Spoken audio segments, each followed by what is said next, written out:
Boom, hello and welcome to this Two Screw Jobs One podcast. Hello, I decided to start a little bit early. Obviously, we're going to wait for everyone to come in the chat, especially William Ency, and then we'll crack on with the show. Obviously, a lot of things to talk about football-wise. Just going to let people come in the chat before we actually start anything. So shout out to everybody. I was in two minds about cancelling the stream, to be honest. I'm a little bit tired, but I'm sure William will drag me into action. Cynthia, hello, shout out to you. Dylan, hello. William Ency is here and ready. We'll let a few people get into the chat first, and then obviously we'll crack on. So we'll say hello to people, and David Paul, news out there that Inspiration have signed a multi-year contract with AEW. Right, that will be them on ROH going forward then, because they'll not know what to fucking do with them. David Paul, Cynthia, hello. Is Khalid in the chat? Khalid the Grey. Just put it onto live chat. Yeah. Oh, yes, I did see you. Oh, you're still sick. You're going to be. You've got flu. You're going to be sick for a while, dude. At least 2026. Straight in with, hello, Cynthia. Anyone seen Birmingham? Yeah, we saw a lot of Birmingham. You nearly fucked that up, Leeds. So sitting there getting all excited, you nearly screwed it up. You had the game won, and you threw it away, and you had to got a penalty. So that's pretty sucky, to be quite honest with you. You had the game in the grasp of your hands, and you threw it away. So that's like on your face, dude. We can end early when you need to, Dave. All right, yeah. I think we'll get to about 10 o'clock my time, and then I just feel it's shattered. I don't know what it is. But yeah, we'll crack on. We'll get going then. I will send you a call. Obafemi will sign Monday Night Raw tomorrow night. Okay. Right, let's hope he does. Right, let's get this on the roll. Let's open that up. And boom, let's get him called. Video call.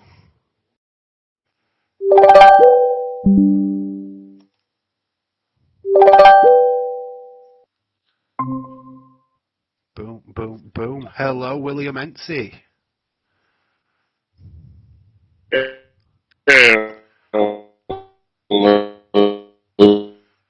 Okay, a bit of technical difficulty straight away. But Mr. Dave.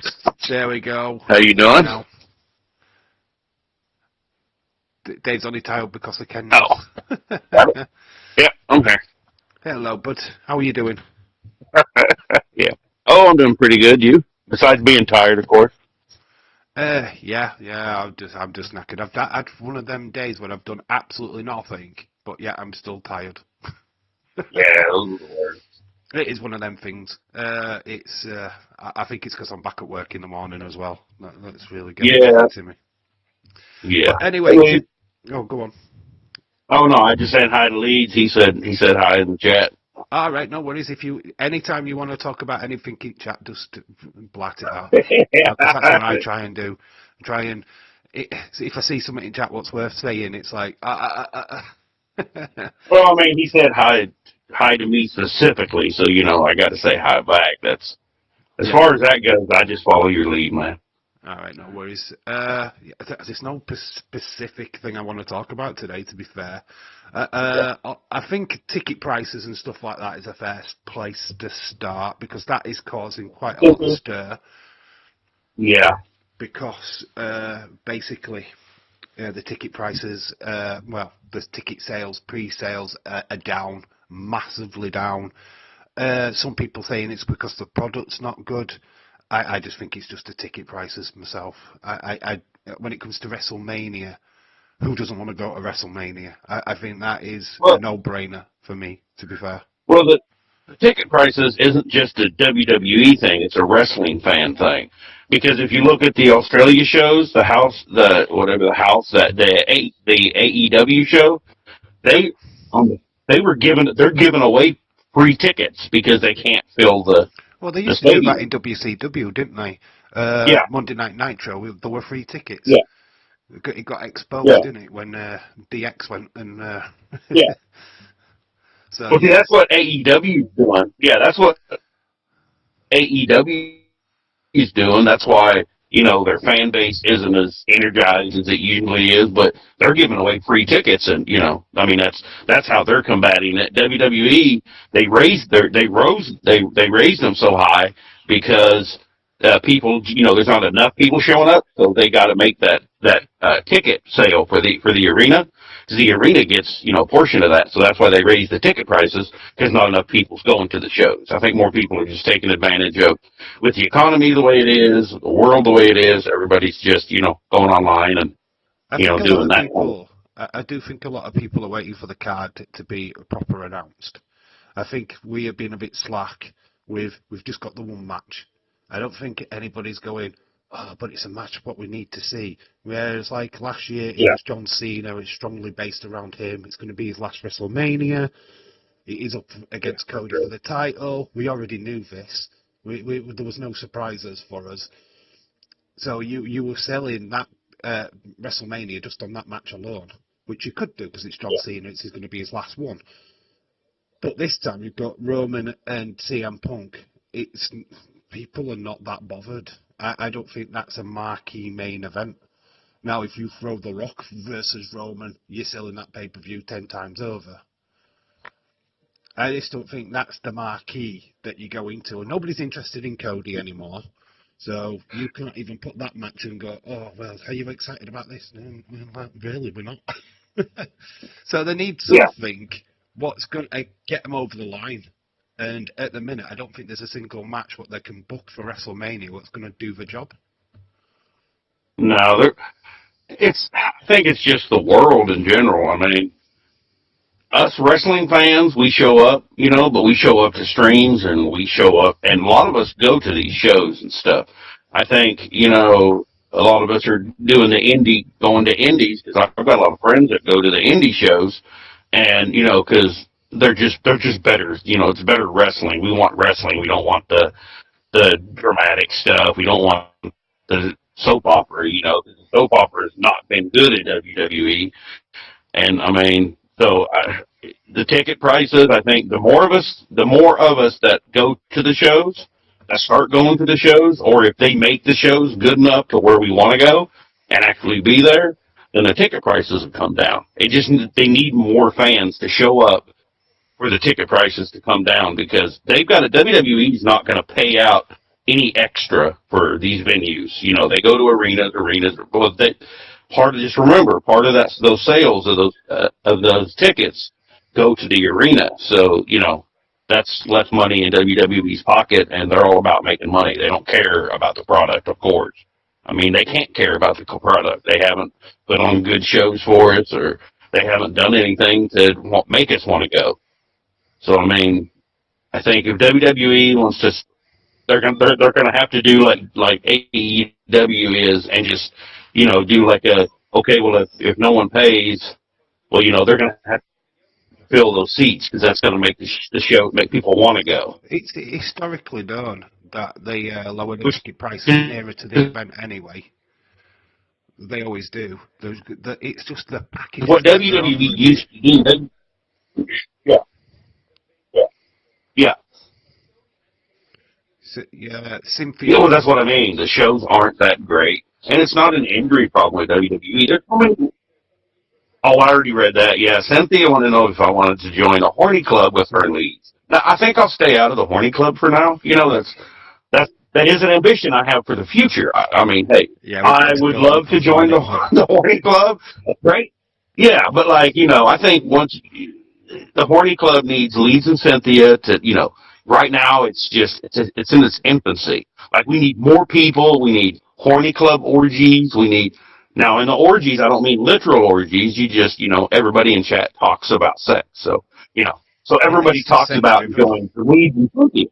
Yeah, but then we're just doing a sex stream. So I think those maybe Cynthia or leads that channel. You know, that's yeah, a I Cynthia think they and should start their own honey that club. would be amazing. And then you could have everybody, and they would just have like, oh well, I'm putting my fire truck in your in your house fire. You know, so I mean, Cynthia's All got a the fire. I'll put it out. You know, so all the you can do stuff innuendos he like could that. pick.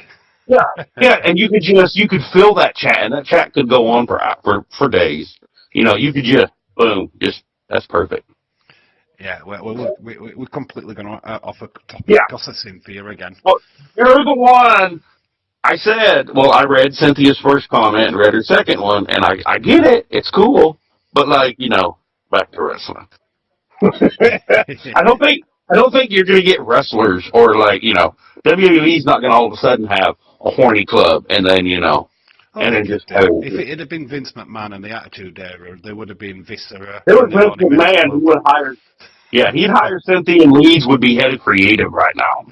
He would see them in the chat and just be like, oh my God, I need these two. Get them here now. And it would just be Cynthia and Leeds booking like every show. So they'd just be like, well, we got porn for a while. Yep. Like I say about, let's get back off of them. Because we Yeah. talk enough about Cynthia and Leeds. I think they take over the chat sometimes. They take over my live streams Yeah, constantly. I okay. talk about them constantly every flipping day. Yeah. I'm actually just starting to dream about them now. And that's just... Oh man, that's yeah. yeah. Yeah, but are they like anxiety dreams where it's like, no, just stop. I don't care where you tickle it. Just stop. Stop. You're No more getting love. talking. I wake up in a cold sweat with love Yeah, you're emojis like, still in my mind. holy shit. Yeah. No. Well, I mean, yeah, like we all do that with Cynthia anyways. When she leaves the chat, we're all like, yeah, it's Cynthia, oh well. Then when we go to sleep, it's like, oh my God, Cynthia, So I think that's just everybody in general. Remember, guys, free the penis. Yep, free the penis. Anyway, ticket prices. Back to I it. think, That's the whole I could do podcast that. is about Cynthia. Yeah. I can do that. I can switch off. But like with the ticket prices, yeah, I just think it's because people haven't got a card ready yet. I think what the issue mainly, it's not obviously the prices, they're ridiculous, right? That is definitely the Yeah. prices. It's not going to get any better next year in Saudi Arabia. It's going to be 10 times worse because just getting to Saudi Arabia is not cheap. So it's really going to really affect that show internationally. The international people are just going to bypass it and go, no, fuck that, can't afford it. Seriously, Yeah. they are not making that cheap. So they can Yeah. put on the spectacle of the world if they want, but it will just be Saudi people in there what can afford it. Because there'll be a lot of international people like, Green Shirt Guy will be there, but he will be behind hard count because he won't get priority seating. I've talked Yeah. about that before, with the priority seating at the Royal Rumble. But it's, I think we've got Yeah. too many roadblocks in the way. Well, I see, think Elimination Chamber is great as a pay-per-view, but should it be on the way to WrestleMania? Should we have this muddy water going so close to the biggest show of the year, which it is? I mean, you've got Elimination Chamber where, Liv Morgan might decide if she's going to go up against Stephanie Vaquer or Jade Cargill. Fuck off. Make a decision already. We don't care that he's going to spin out this fucking decision because by the time we get to Elimination Chamber and you've got somebody else to make a choice, it's like, oh, for fuck's sake. Do you know what I mean? It does me flipping tree in. I think, you've got to build up suspense, you've got to build up storyline. But no, we're literally less than 6 weeks away from WrestleMania. Let's get this fucking act together. Let's get a card together so that people can get excited. Let's not waste time going, if Bianca Belair comes back, who does she pick? It's like, just fucking pick one. Go on.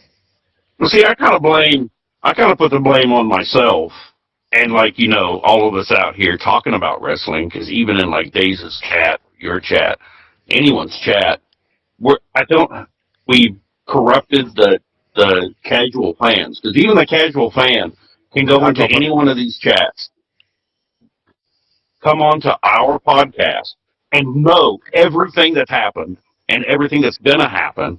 So, I mean, information is everywhere about wrestling. So I think, like, for casual fans, they're not really casual anymore. They can just clip into one of, like, our podcast, anyone's podcast, and learn everything that they could go and practically do their own podcast because we just lay it all out there. We're always describing things, about the theories, and then our predictions. They're always so on par, and we're talking about what's going on. So I mean, it's partly our fault because the casual fans that just don't either don't have time or their kids. We're getting more and more kids. I think even at AEW, if you go look over there, there's more and more kids. Parents bringing their kids to shows, but then they're kind of not really doing that in Australia because of the amount of violence, I guess. So because the amount of blood and violence in the shows, so that's why Australia suffered, this latest one. And then in the UK, it's the same. It's like, you can go to a WWE event and you can take your kids, but if you go so the kids are involved. You go to AEW, you're not taking kids to that. Just because of the John Moxley, all the blood, and they curse over there. I don't think AEW is that kind of product anyway. I don't think it's ever been like specifically aimed at kids. I mean, they put the action figures out. Well, yeah, but like, but to be honest, yeah. Do you really want to buy a bloody John Moxley figure? I know a collector does. Yeah. But as a kid, see what I'm saying your parents are buying your figures and there's CM Punk and MJF covered in blood. Yeah. So the parents are going to go, well, I don't really do I really want to buy my kid this? Yeah. No, you can share. You can have this clean cut. That's what I mean. Figure. You have the indies, and then AEW to me is like is the premier show of the indies. So CCW. You get the AEW product comes out, and you have to go after kids. That's because adults. It's not real wrestling. It is, but it's like this. It started out as a circus, as a sideshow that you go to. When the circus comes to town. So when you have this national product, I mean, AEW just sucks. I mean, they don't really have a market. It's just the collectors and us older fans, But then what's going to happen whenever we go? They're not going after new fans. Of course they're dying. They're going to be dead because they're not going after new fans. They're not going after anybody. I mean and then you got WWE. At the end of the day, you've got MJF, which is probably the brightest talent out of that company right now. He's going to sell his soul to WWE at some point. On the mic. Because at the end of the day, you've got to go where the money is. AEW doesn't have a WrestleMania. Yeah, look, I'm not comparing. They have a show. Don't compare AEW. Yeah, I don't compare AEW to WWE because they are. I mean, WWE is top of the side shit. That's like the Barnaby Circus. You are not, when you go to a circus, you want to go to see the Barnaby brothers. You don't want to go to see, Jim Joe Dandy in the sideshow where he's like fucking an elephant. You don't want to see that shit. I want to see that shit. Yeah, that would be elephant shows now in Africa at the circuses. I mean, that's. We'll pay good money for that. I think would be an elephant. Yeah. Yeah, they're probably. Well, it's going to be. It's not going to be a huge community. Well, I mean, it's going to be a big community, but it's going to be. It's going to be like people wearing like ski masks and shit because they don't want to get seen with that crap. It's like I don't know who this person is. I thought that was the staff of AEW's fan base, to be honest. Ski masks. Yeah, they hide. They go in there and go. What's this about? This is fucking amazing. Yeah. AEW fans are all sycophants. They're just running around. More blood. It's just, and then John Moxley is like, oh, we'll bring you your blood. I'm a gladiator. It's like, no. You ain't worth a shit. We got so much WWE news that is happening, like just yesterday and then today. I mean, we have like Brock Lesnar's plans are changing for WrestleMania now. I guess it's not going to be LA Knight, or they're going to try something else. You know, People want we have, Obafemi. It's simple. It's just so yeah, easy to book. Brock Lesnar, and I Obafemi, think we're going to get that. WrestleMania. We I know that Brock Lesnar want to doesn't want see. to face him because he's a big lad. Brock Lesnar wants to fight a skinny lad so that he can look good. That's top and bottom of You it. don't want to fight. He doesn't I'm want to not go up going against to harsh on Obafemi. Brock for that. Like, I'm not going to go to a show and say I want fucking Omos. I want to have a strength contest against Omos. Like, that's like, no, the guy's like, come on. No, I don't want to have, I want to play basketball against Omos. That's what we're doing. You kind of know who I want to fight. Kendall. Yeah, Bailey. Bailey or Kendall Kendall. Gray. Oh, if yeah. I can't get Kendall, I'll get Bailey. Bailey or Kendall. It's either one of them. That's my dream Bailey match. could Or be both. Yeah. Yeah. And I'd be happy. They can do what they want to me. They can slam me. See, They can suplex me to anywhere Bailey. they want. That's correct. Yeah.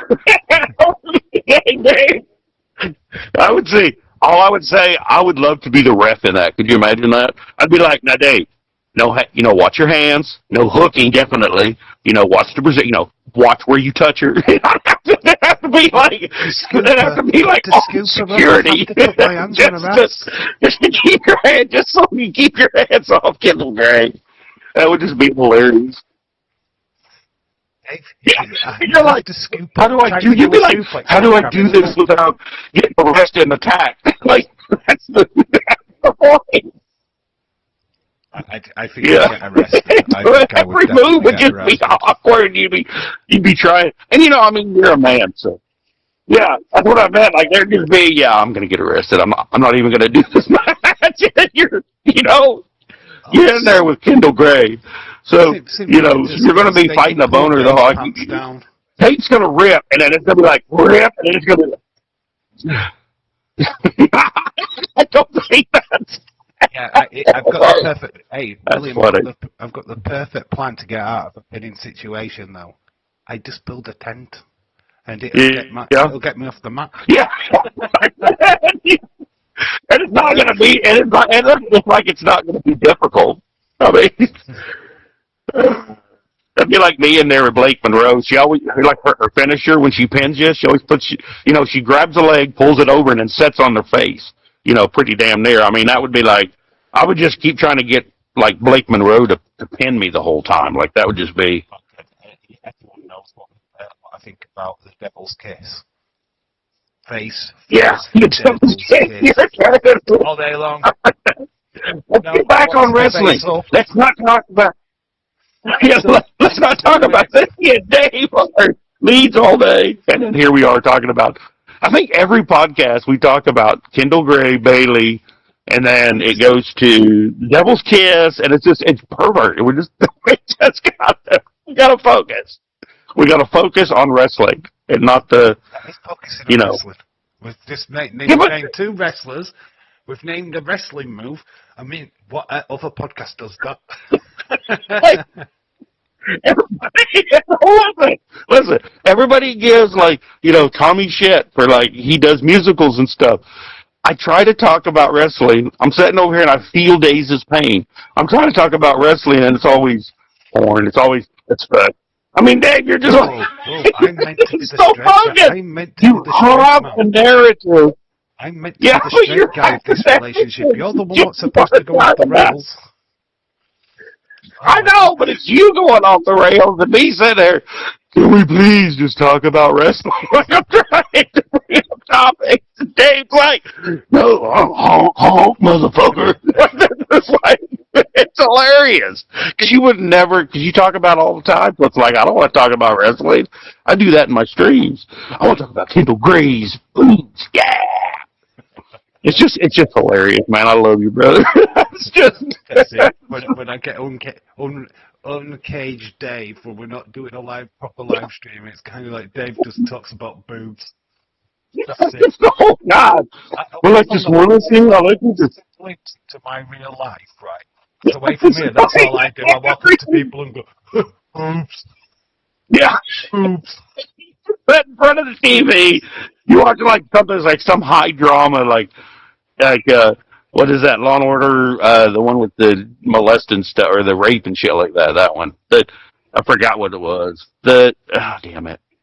Well, it's the one with that Mariska Hargitay or whatever. It's like a scene where she's like, "Oh, the college guys, they all punched me." Dave's just like, "God damn, where's your boobs? Let me see them." I mean, you're just like, "Damn it." Slap them out, love. Dramatic scene, and Dave's just over here. "Come on, bitch, throw your fucking boobs out. This show sucks." Like, that's just where I see it. You could just imagine me in the 80s in them kind of meatball movies or Animal House. And it's just me walking in the background going, "Boobies." Yeah, you're just like, you just point. "Let me see them. I turn them in." You're like, you'd be like an every. Now I forgot about like the Porkies and meatball and all that. Yeah. Right, back to wrestling. Boobies. Anyway, what were we talking about? AEW being like the glorified indie show. Yeah. Yeah, but the thing is, right, with the ticket Yeah. prices of WWE, it's the indie shows what are benefiting because kids are invested. Oh yeah, in they're wrestling. raising prices too. They're invested Yeah. in wrestling, right?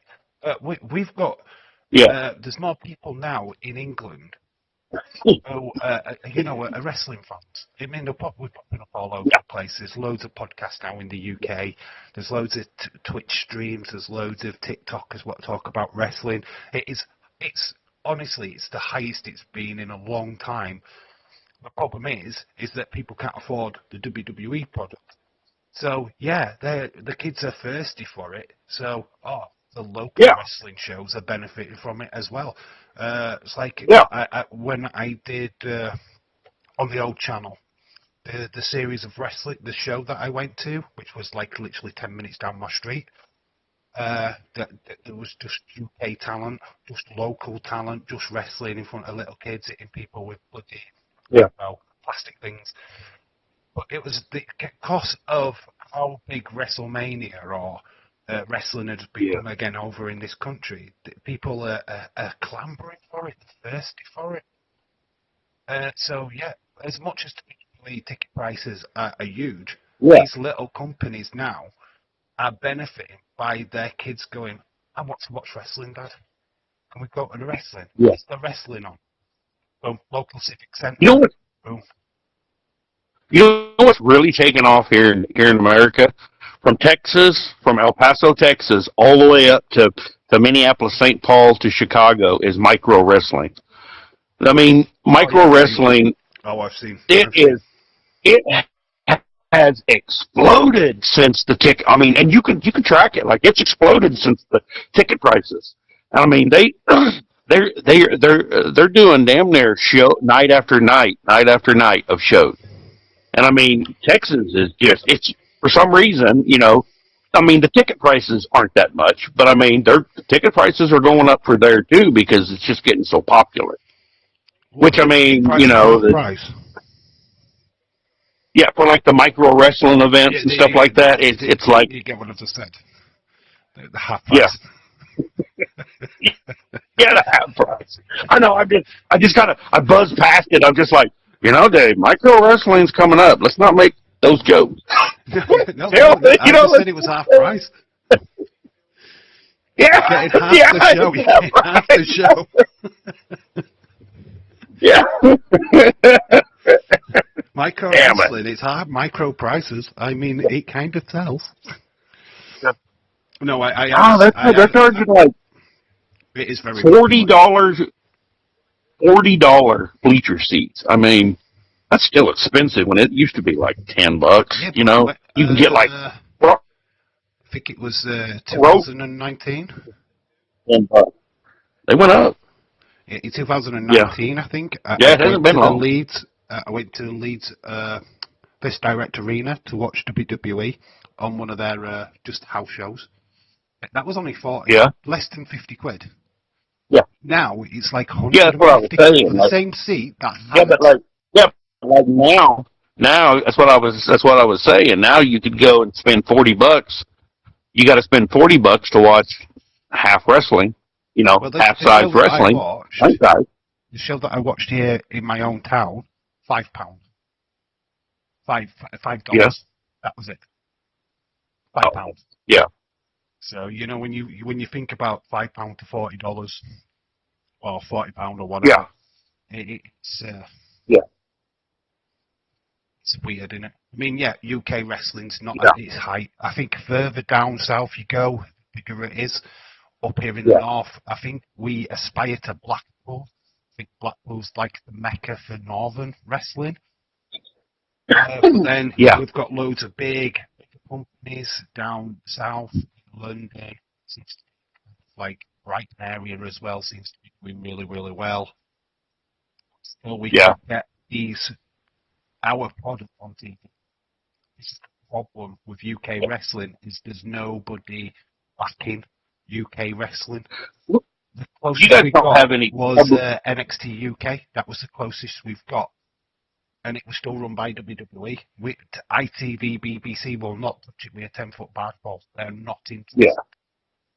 ITV Yeah, have but like, battered around with it a little bit, but well, see, even if you get cable or if you're just on the internet, you can punch in on YouTube public access. You can get like we have public access channels like PBS. It's not like PBS. It's just like PBS. It's funded by by people yes, who right. are putting that on. What But we have public access channels where they're free, basically.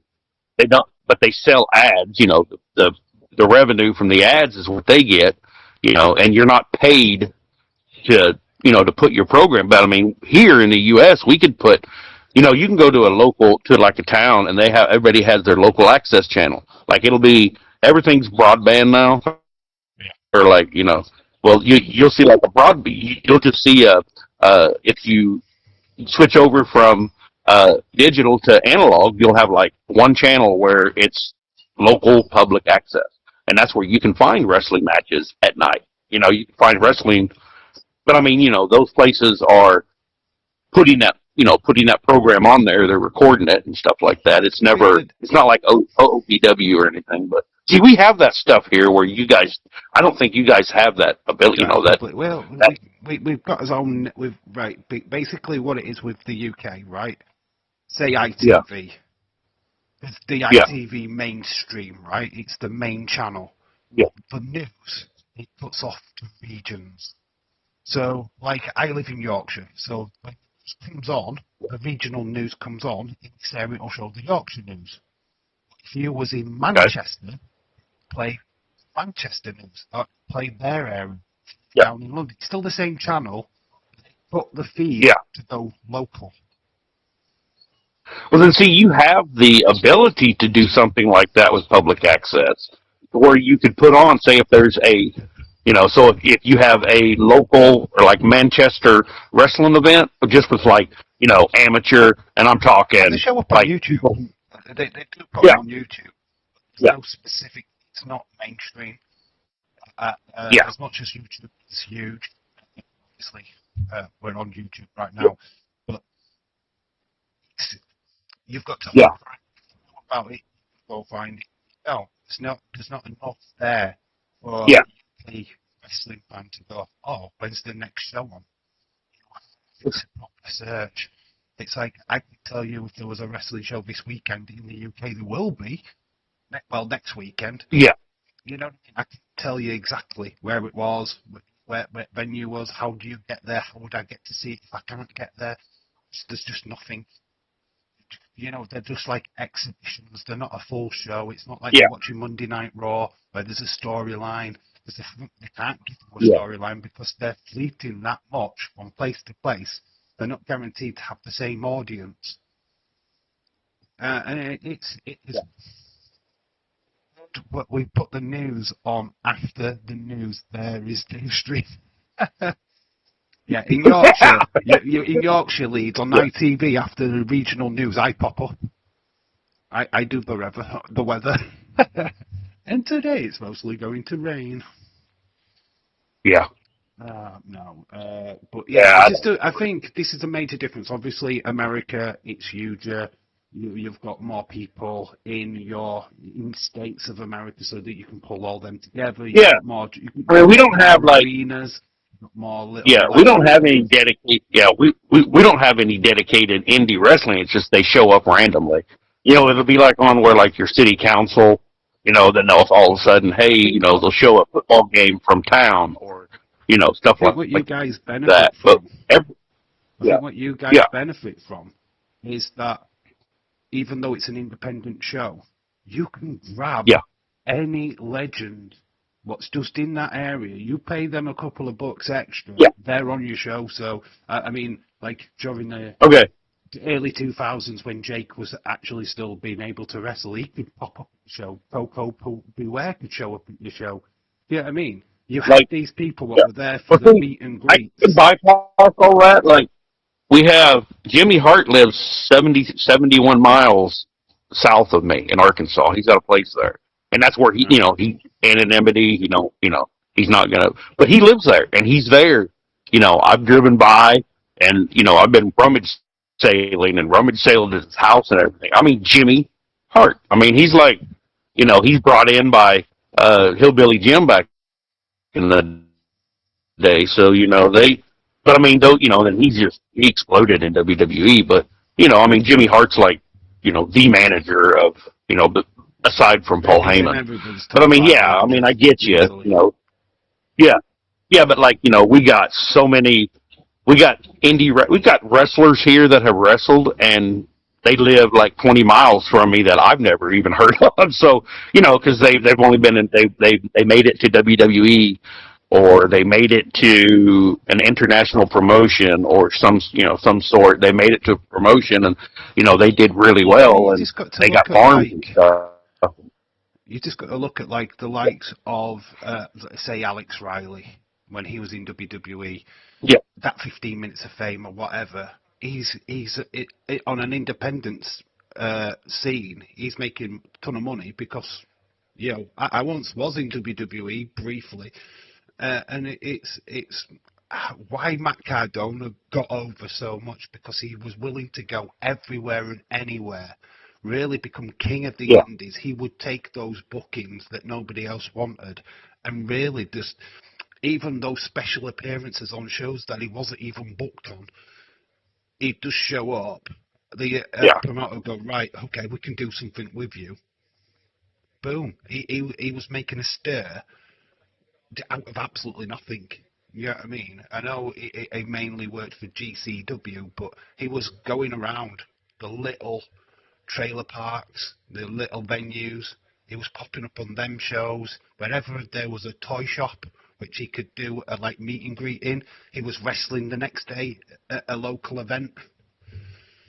And it's that kind of thing where we wouldn't get that here in the UK because the UK wrestlers, all the good ones, are in the US. They're none of them over here. yeah, And you know what I mean? And then even the ones what were on NXT UK are all down London. They won't come up north. They won't just do a random show at a local working men's club because obviously that promotion wouldn't be able to afford him, or he just wouldn't be able yeah, to afford to travel up. So yeah, I feel that America, I think the independent scene is so established that yeah. the wrestlers will travel, they will go from venue to venue wherever the price it is. Does it make sense to them? Done it Yeah. so, you know what I mean? The bigger companies. Yeah. Yeah, but like here we get like the news that you guys don't get. Like I think it's good. The story's probably going to get picked up, but like on my TV on the news, it's actually news that Randy Orton took his daughter to a father daughter dance like for Valentine's Day. We get that kind of news though. Like that's all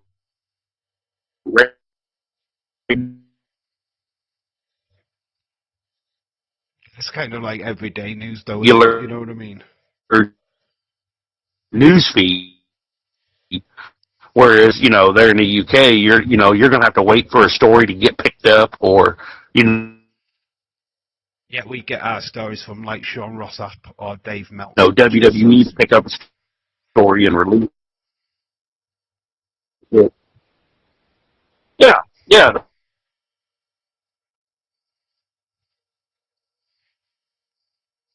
We're losing you. You're frozen. Okay, I'm back. Yeah, I should be back. Am I back?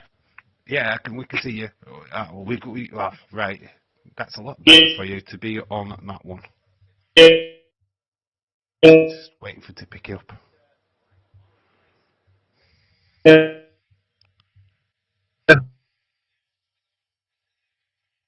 We have lost audio.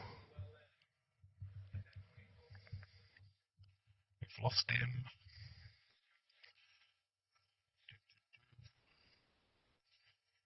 Enlarged items.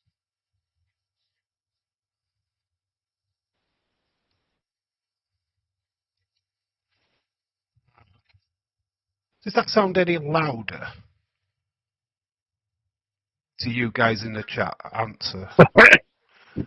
Oh, there we go. William Ince is back. I'm trying. I'm just learning stuff Yeah. on my Got my it? end here.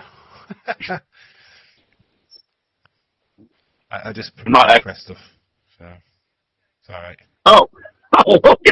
As far as I know, I'm back. It says that I am for me. So Leads Dave's new hello. broadcast consists. Oh, Can you hear me? now I hear you. Yeah. Yeah. You're having some technical difficulties, aren't we? Yeah. It's Well, I'm fine. outside. I'm not. You know. When do we never have technical difficulties? I mean, God, it's fine. Yeah. It doesn't. I mean, yeah. I would just This day and age, we I need just instant. changed. We need perfection. We need it like we're just, just like we're just sitting next to each other. Yeah, You I just know, wanted to change. we should have that. Change my volume thing to this microphone. Oh, I don't know if you can hear me a lot oh, better than what you did, but what happens when I check you're it when I come louder, back? but yeah, I hear you. When I check it when I come Yeah. back, is I sound a hell of a lot lower than you do. You're super loud, and it's like me, I don't say it. Yeah. Hello, Dave. Well, Hey, what? I'm a loud talker and I laugh. I mean, I'm loud It's the anyway. audio, obviously, because I've gone from my settings on like Yeah. my live stream, because I'm actually interfacing with you through like Google Meets. It's working out the settings on there Yeah. so that I can match yours. Yeah. So hopefully that's Yeah. worked. Hopefully I'm a little bit more clearer now, which that's the main point. I don't know if that's Yeah. working. I can hear you. Yeah. Yeah. It's like there's no Yeah. way of me checking until the stream's ended, to be fair. Well, that's interesting. Hey, what do you think about? Yeah. What do you think about elimination chamber? You think? Well, I mean, because it looks like it. Most directions we thought they were going to go is changing because guys are dropping out or they're trying to make better matches. It seems like. It's interesting that we've gone Randy Orton, LA Knight, and Cody. I didn't want Cody in. Yeah. I'm gonna be honest. I felt like Cody being in there is kind of just fucking obvious to me. I would have put Jacob or Sammy in there. We're gonna get Cody at WrestleMania. Why does he need to win his Yeah. right to go to WrestleMania? This is Yeah. stupid to me. He doesn't need to win his right. He doesn't Yeah. need to He doesn't win the need to win. Rumble. He doesn't He need to just win the say I'm Chamber. going. He's Cody Rhodes, right? He's in a feud with Drew. Yeah. What you should be doing is who's going to earn the right to join that match. That's how they should build it. Let's not fuck around. Yeah. Go, right, it's going to be Cody Drew. Who's going to be the third wheel? Yeah. Because it's going to be a triple threat. End of. Yeah. Jacob or Sammy into the chamber. You've got Randy in there, you've got LA Knight.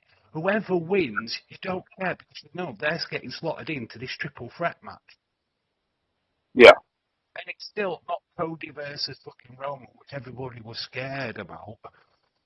And they were fretting about, oh, it's going to be Cody Roman again, isn't it? No, it's not. Yeah. So what? Is he still? I Are you know. still bitching? Yeah. They've already, they've literally changed the plan. It was going to be them, but it's not them now. So, yeah, I can see why people don't want Cody in the Elimination Chamber because it does look like now he's going to win. Which, Yeah. boring. Yeah. Well, Triple H can just say it's epic. Oh, it's a new era. No, it isn't, you flipping bellend. I mean, would it work though if they did like Cody versus Roman, or not Cody versus Roman, but do the Roman versus Drew or whatever, do it, or I mean, whatever you're going to do it at Elimination Chamber to make Roman the champion, right? He gets the title at Elimination Chamber, and then WrestleMania you could possibly do where like The Rock comes out of Elimination Chamber and gets in Roman's face. So then we get Rock versus Roman at Mania, like they said last year. I think Rock Roman's going to happen in Saudi Arabia. I 100%. Yeah. It has to happen. I mean, you're fucking stupid not to put that in Saudi Arabia, right? You'd be fucking daft. And we have to get there. But we have to get there. So why not give Elimination Chamber that moment? I don't think they'll do Rock Roman this year. No. I think next year it'll probably be. I think they'll have Rock join the Royal Rumble next year, and he will face Roman. Roman will be champion. He'll face him at WrestleMania. I want Skinny Rock. But I want Skinny Rock, like because he for that role in the movie he lost all that weight. Well, I would love to have like Rock and like Batista because they're so skinny now and they're so small, and then still book them like they're ripped and they have all this 300 pounds of muscle. That would be hilarious. I wished, and only for this match, that Hogan was still around. Hulk Hogan versus Ric Flair, Simmerframe. It would be a TLC match, but stair lifts, Simmer frames, and Portaloos. Yeah, gotta give him foam bats. Aldous could probably book that. He was an American gladiator, so they'd have those foam bat things fighting over a big thing of water. Or have like everyone, have like us fans, we all piss into a big, into that to fill the Olympic-sized pool that they fight over. So no matter what happens, one of them or both of them are going to fall into WWE fans' piss in this big old pool. That would be the greatest for me. Because we get all of us contribute. No, I've got it. Yeah. Book Vince. Book Vince in that match in Donald Trump. We do proper the billionaires on a pole match with puttle sticks. Oh. With pissing shit in the big massive. No. The thing of it is, Trump would actually do that, and you have Vince. Vince has to wear like Tori Wilson's skirts because Vince made Tori Wilson wear some of the skirts that weren't even skirts. So you'd have Vince McMahon kind of poking his butt up and twerking on the pole. You have Trump slapping his ass. Like that would be amazing. We need that. Just delved into your world. I feel like we've done way too William extreme there. Now it's my fucking turn. We're gonna get really nice. Vince McMahon twerking on a podium, and Donald Trump slapping his ass. Then he looks over, does the look over his shoulder. He's like going down the pole like a twirl, and then like he's looking over his shoulder. You gotta get the. It's like damn it. Do I think that The Rock will compete if Roman wins either night 1 or night 2? No, I don't think I don't think you'll see The Rock this year at all. No, I don't think we do. I really don't. I think next year more likely with Saudi Arabia because of the money. I would like just for the fact of I would like to see The Rock at least walk out, just him and Batista, just because, their body change, just for fans, just so we can, I just want to see what the crowd reaction, you know what I mean? I just want to see what the crowd reaction would be at Mania. Yeah. What's your thoughts on the Hall of Fame that we've literally only got one Hall of Fame person in, and that's Stephanie McMahon? We've not named anybody else. We're getting strangely closer to WrestleMania, and Yeah. we've not even talking about it. It's literally like, who's going in? We've got like, there's RVD people want in. People keep saying RVD. I don't even know if he's in I or think not, he's but in. I there's think he's in. RVD. Yeah, he's already in. Yeah, I But they're think wanting to put him in for under a different, yeah. It's Yeah, I know, but they're wanting to put him in for a different, like it's a tag team or something like that. Like, people were online. WWE's not talking about putting him in again. I'm just talking about what I've heard about, wanting people in. China's got a good And chance. I think, She's in yeah, with China does, but they haven't. She's in with DX. But they, She's not in on yeah, her own. yeah, I think they yeah. might try and push that. Owen Hart'll never go in. He's never going in. Demolition has Yeah, a chance. I don't. Now that they've signed Yeah, that Legends deal, there's a chance for Demolition. yeah, Everyone's wanting Bray. yeah. They got the legend. I think Bray will be next year. I just don't see that. I don't Yeah, think we need to rush Bray in. John Cena, we don't need to rush him in. They're gonna go in. People need to calm I think. down on that. Yeah, Big E I will just, go in eventually. I just don't know who goes in this year because people are there's suggestions all over. And yeah, I mean, I know it's Stephanie. I mean, is it just going to only be? Could you imagine if it's only Stephanie McMahon that goes in? Like, it's her special thing. Oh my Like, God, that would be the I worst. mean, and you know her dad's going to show up and talk, right? Worst Yeah, time because ever. then you would have it like it's only Stephanie. Talking, it'd be like everyone would be like, It's just Stephanie. They put her in like, what is it, 5 times, 6 times? They just, and Stephanie McMahon, inductee number 4. Announced it that long ago. I kind of feel like She left the show for 5 minutes in 1995 and took a piss. She's going in for taking that piss. You know, you have it for different things. Only Stephanie. Yeah. Yeah. Here's Kevin, the janitor of Monday Night. You've never seen him on TV. Oh, man, that was. Yeah. He cleans up our shit every single week. Yeah. And he doesn't say a damn thing about it, so we're putting him in. And it's just like some guy standing there. He walks out there completely emotionless and just like, what the fuck? Are you guys fucking crazy? And turns around, like, farts and walks away, like, fuck you. What the fuck is this shit? Full speech. Full speech. Standing ovation, yeah. Like, that's the whole program. There in the ring. Yeah. In the ring, doing his exits. Yeah. Well, I'd like to thank all the women who left their thongs in the dressing room. I like to sniff them.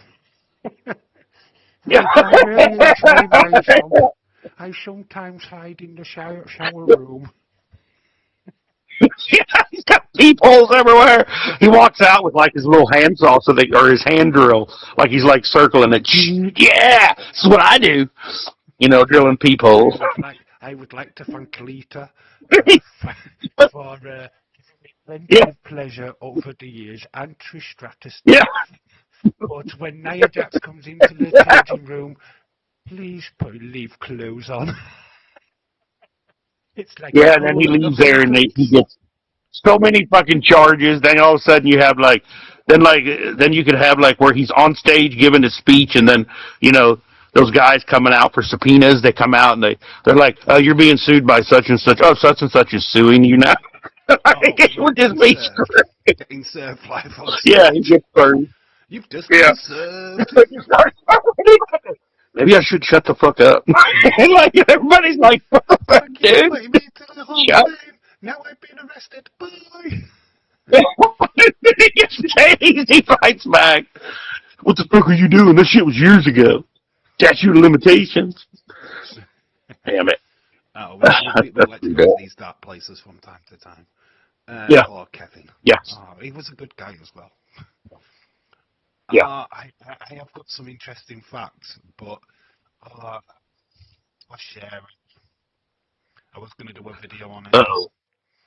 And I don't know. I want to share it. If you're going to do a video, yeah. It is quite But interesting. if you're going to do a video on it. No. It's fine. I'll still include it in the video. But you're going to get a rare little glimpse of one fact from WrestleMania 1. It'll blow your fucking minds. Right. You know how at WrestleMania they have a star celebrity sing Spangled Banner? They've had Aretha Franklin, they've had Diana Ross. I think they had Diana Ross. Yeah. I'm not sure if they did or not. But you've had like all these big artists. You've had Jelly Roll singing. You've had, you know what? Like Aretha McIntyre and all that lot sing the national anthem. Who do you think sang the national anthem at WrestleMania 1? Just off the top of your head. And this is out to the Linda chat as McMahon. well. No. Linda McMahon. No. Oh. Don't cheat, chat. Don't Google it. It is automatic. Yeah, Google's Yeah. But off the top of your head, first thought, who do you think sang the national anthem? Remember that every year WrestleManias had a country western star, a pop star, an R&B star sing the national anthem. Who do you think was the first ever one? You said Linda. Vanilla Ice. I know. Yeah, I said Linda McMahon because that's. You know what? It's not a million miles away. But it's I know. But you are kind of a million miles away at the same time. Yeah. It was me. I'm just waiting. Please just as it was me. Yeah, I sang the national anthem. It was me. You don't want to waste all that. You know. Leeds is like, I ain't wasting my fucking internet or intellectual property on this fucking goddamn podcast. Take a little. Think, Bleeds. Use your mind for like. I don't even know if it's actual. I don't even know if it's public knowledge. Right, I'm going to tell you all. Mean Gene Oakland. I bet you wasn't expecting that. Oh, that is right. Yeah. He sang the national anthem at WrestleMania 1. Mean Gene Oakland. I forgot about one. He had the lyrics written on his hand. They had no one to sing the national anthem, so Mean Gene stepped up and sang the national anthem. How amazing, how mind-blowing is that from WrestleMania? Well, good on him for that. Having these stars, and the first no one thinks Mean Gene. Like that. How amazing is that? It blew my mind when I read it. I was like, oh my gosh. But I had to tell you that. I bet if Daze was watching, I was waiting for Daze to jump in and be like, it was Mean Gene Oakland, you know. Just because, like, I know it. I was just waiting for it, you know. You'd just be like, I was Mean Gene Oakland. If he watches it back, he'll be screaming his laptop going, I knew it, oh my god, I knew it. Oh, Pop. For anyone that did know that, congratulations. Yeah. It blew my mind. Yeah, Daze would be answering like, who was in Crowd 5B, Section A? They would just be like, Jessica Bowles. You know, he would like know everything about every little aspect. They serve hot dogs with mustard, no ketchup, you know. It was the kid Daze is just like, with his finger up his nose. I know. Yeah. He's raising his hair. It's like, and he has glasses.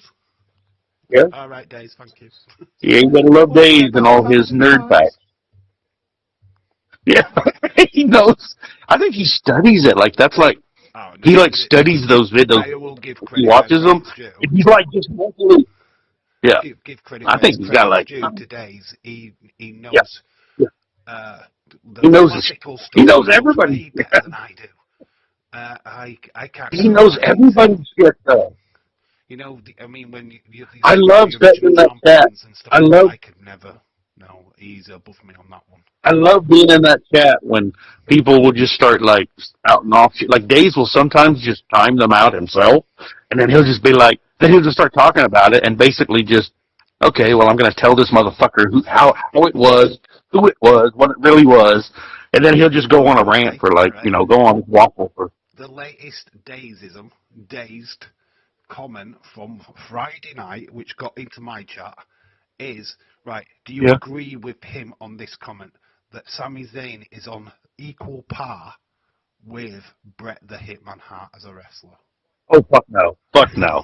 How No. did he say that, and where did that come Yeah, from? I know. I mean, like, when I heard that, we're like, Yeah. oh, is he You still would saying not okay? believe. Is Dave okay? So, I was modding it. It was early in the chat, and I was modding that chat. And I'm just sitting there, and as soon as he said it, all of a sudden, I stared down at the bottom of the screen watching every comment that come up. And I'm do you just think sitting he did here, it for a reason? Do you delete, think he did it delete, to wind delete, people up? delete. Because everybody was like, you fucking, he had like, where people were like, angry and just like, no, this is like, and He did it for TPF even was purpose. like, hey, you're fucking retarded. Everybody's like, no, Sammy is not on the level of Bret Hart. And I was just remove, remove, remove. I was just deleting. I mean, most of the comments that were coming in, because they were all, just, they were, I mean, I let people, disagree with Days. That's fine. But, you can't do it by saying fuck and calling him names and shit like that. So I'm just like, delete, delete, delete. Like, that's all I did for like 15 minutes was just sit there and stare at the bottom of the line, just watching all the names scroll up and just delete. Okay, up, delete, delete. Can't let that one in. Let's read this. Let's read this. Irish Rebel. Dave, I knew all along, my friend. I've got some of the wrestling knowledge, and I watched wrestling ever since 1970s. Look at him blowing his own trumpet. Well, Yeah, okay, he's watched Robert. wrestling longer You than could I have put have. it in the chat then. Why didn't you not share? Why didn't you? I asked everybody Yeah, who sang it, and you did not speak up. So, hello, Mr. yeah, Knowledgeable. All yeah. right, then. It's like, speak up, Robert. Well, Well, Cynthia, I had to delete the I'm winding comments. my They were own all negative. trumpet. I'm winding They were you like, up. It's all right, Robert. I am yeah. joking, mate. He's like, But oh I'm being God, hearty. you want to wind up Robert? You want to wind up Robert? Start talking about Warlord. He loved fucking Warlord. I mean, you will start talking about how Warlord wasn't as big as he said he was, and all that. Just start. Well, this guy beat up Warlord. Like, see him. They all just Oh, pushed him around. Warlord. Well, I mean, he never got Warlord. in. He could Yeah, never like beat British Robert. Bulldog. Look, yeah, British Bulldog. like what the Every fuck, match, he Warlord? fought British Bulldog for a full year and lost every time. Yeah. Yeah, he never be like Robert will And seriously be like, no, I'm fucking David Boy done. Smith You was sons of smacked out bitches. of his tits. David Yeah. Boy Smith was smacked out of his tits all the time, and Warlord still couldn't beat him. Like, I'm only kidding. yeah. Like, I mean, I'm not gonna sit there and trash on Warlord all day, but like, Oh, I've got a it's Warlord just, figure. it's just one of those things where like, yeah, well, Warlord was a Warlord. beast, but I mean, No, the thing is though, and it's yet again with WWE at that particular time. You had the Warlord, you had the Barbarian, you put them together, you brought in, you had yeah, a tag team. They were brought together because of the Road yeah, Warriors. But you already had Demolition. yeah, You already had formed Demolition at this point. So you put these two guys together, what looked like the Road Warriors. So you had Demolition, what were the Road yeah, Warriors rip off anyway. Then you had them two yeah, together. And they didn't know what to fucking do yeah, with them. Was it what? Yeah, Towers of Pain or something like that? Or Twin Powers yeah, or something? Can't remember the name directly, but I know they put them together. They put face yeah, paint on. Then they split them up and made Warlord and Barbarian. Put yeah, Barbarian in the Hedon family, which the Hedon family was yeah. such an odds and sods team. I loved the Well, fucking. Warlord wasn't Warlord with It was with Slick. Bobby Heenan for a little bit. No, no, Oh, I thought he might I have thought been. Warlord was He with might have Bobby been Heenan. with the tag team, No, but wait, when he went no, that out was on his Hillbilly own Jim. That as the Warlord character, he was with Doctor Style Slick. I love Slick. Back in yeah. the day, he was one of my favourites. Now Hey, that did you ever the catch that? party's over. I like Captain Lou Albano. I think he was, you know, Mr. he Mario. was kind of like a Mick Foley type. Yeah, So, but he was kind of like a Mick Foley character. He took Captain Lou Albano, and Mick Foley together. And I mean, really, those two, the way their look, the way they operate. I mean, and they were like everybody makes the comparison with Billy Graham and Hulk Hogan and all that, but I mean Lou Albano and I mean you would think Mick Foley that would be like one of his favorite favorite wrestlers because I mean they're so much alike as far as their look and their gimmicks and even how they were in the ring. They had the same kind of punch, like they'd put their finger like that, like they'd always have that that dry kind of just fold and punch. Yeah. But I mean, honestly, when you look at the families what were around, you had the Hart family, you had Jimmy Hart's family, his little stable, which that was crazy as well because he had Earthquake, he had Typhoon. Okay. That's my weather. Hey, lovely treat. Cynthia. I was thinking you're asking where you at, what the weather's like. Most of the day, it's always sunny. Yeah. It's always sunny and blue skies. That's usually the weather here. Dave, it was the warm. Twin Towers. Okay. Yeah. See so much of the blue skies. You know what? Yeah. The fountain of knowledge that is Irish Rebel. He sat there with his big, massive encyclopedia. He's there with the big book. I'll find out for Dave. Yeah. Big, massive book. I've got that book as well, Yeah. Got a encyclopedia. Yeah, but I've got it all here. It's in me encyclopedia of wrestling. Oh, yeah. It's all good. It's all good. I don't really I've watched so much and I've been around so much of it. I don't know. We need that back where the managers argue against each other. I mean, we've got Paul Heyman, but who's he up against? We need some more managers. We need that back. The guy in the white, that looks like Colonel. I always called him Colonel Sanders when I was a kid. When I was younger, I was always like, "Hey, Colonel Sanders." Yeah, I always forget his name, but I know him as Colonel Sanders. That guy always. And then when Jeff Jarrett, remember when I think it was WCW when he did that? Was that? Yeah, that was WCW when Jeff Jarrett was like Colonel Sanders. Was that his dad? That was a booker as well. There was a booker who used to do it. Yeah. And he wore the white suit, had the cane. Yeah, like Jeff Jarrett. He's the most recent as far as. It took me a long time to realise that Seb Poulter, the We Are the People, buddy Seth. Yeah. I didn't even realise that was Dutch Mantel. I had no idea. I know of Dutch Mantel, but I didn't know that was Seth Poulter. Dutch played so many characters. Yeah, go look at Dutch Mantel. Look at his career. Like, he played so many odd characters. He's not mad at it. Gimmicks. Yeah, just like even one-time little stuff, like he just had so much of it. There was a time when wrestling used to just be the little short one-liners or, it'd be for a couple weeks or, it wouldn't even last a year. Like a year would be like, oh my God, that's a full-fledged, character there now. But all those lost characters, it'd be interesting to dive into, those little one-time or. It's not just that, it's the people that hide behind the masks.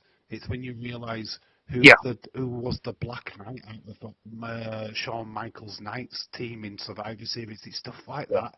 When you deep dive into stuff, it's like, whoa. Yeah. Man, it blows your mind. Because one of them, fun fact, the Knights was Greg the Hammer Valentine. Yeah. And it's like, what? Why didn't I see that? When you're watching, you're trying to look at the body types and you go, can I see which wrestler can I see in that? One of them was Greg the Hammer Valentine. If you watched it back now, you'd be going, I can see it straight away. It's obvious, it's him. But at the time, being out on the road and stuff, everybody said Greg the Hammer Valentine was a dick. Like he was just a straight up asshole. Like I mean, he worked, he did his job. He's old school. But yeah, I mean, he was just like, if you can't work with me, fuck you. He just didn't. He was just a dick to work with. They said, if you, I don't know if they even. Whoa. We're going here. Damn. Where did we Yeah. go there, William? We went on a I was trying to suckle. I was trying to suckle you from my teats. we went on a journey there. We went on a journey. Yeah. I think we saw all of William there in one shot. Yeah, I went up to scroll to see where I was, and then I knocked everything over. It's back up. Aaron, Yeah. you. Hey, hello to Khalid. I forgot to say hi. And It's mainly what's his name? Leeds and Cynthia. Adrian. Logan Puke. Yeah. We've only talked Yeah. about Logan Puke, but they're talking about I Logan want to see Yogan. Yogan. I just called him Yogan. I want to see Logan on every single, every show. People hating on him and everything, and just I want to see that. All that anger and pain and. Oh, Aaron's just dropped in an H-bomb. He's just dropped in a massive H-bomb. Have you heard this? I hope WrestleMania is good because I'm going to all the shows, all the weekend. Wow. Mate. I hope you enjoy it. I wish Yeah, when you go to a show, you get everything. Can I just be you for a day at WrestleMania? Can I just be that?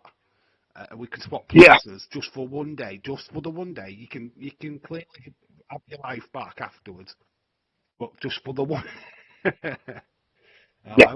God, the things what I do in You get shoes, literally I would just have a field day with it. Yeah.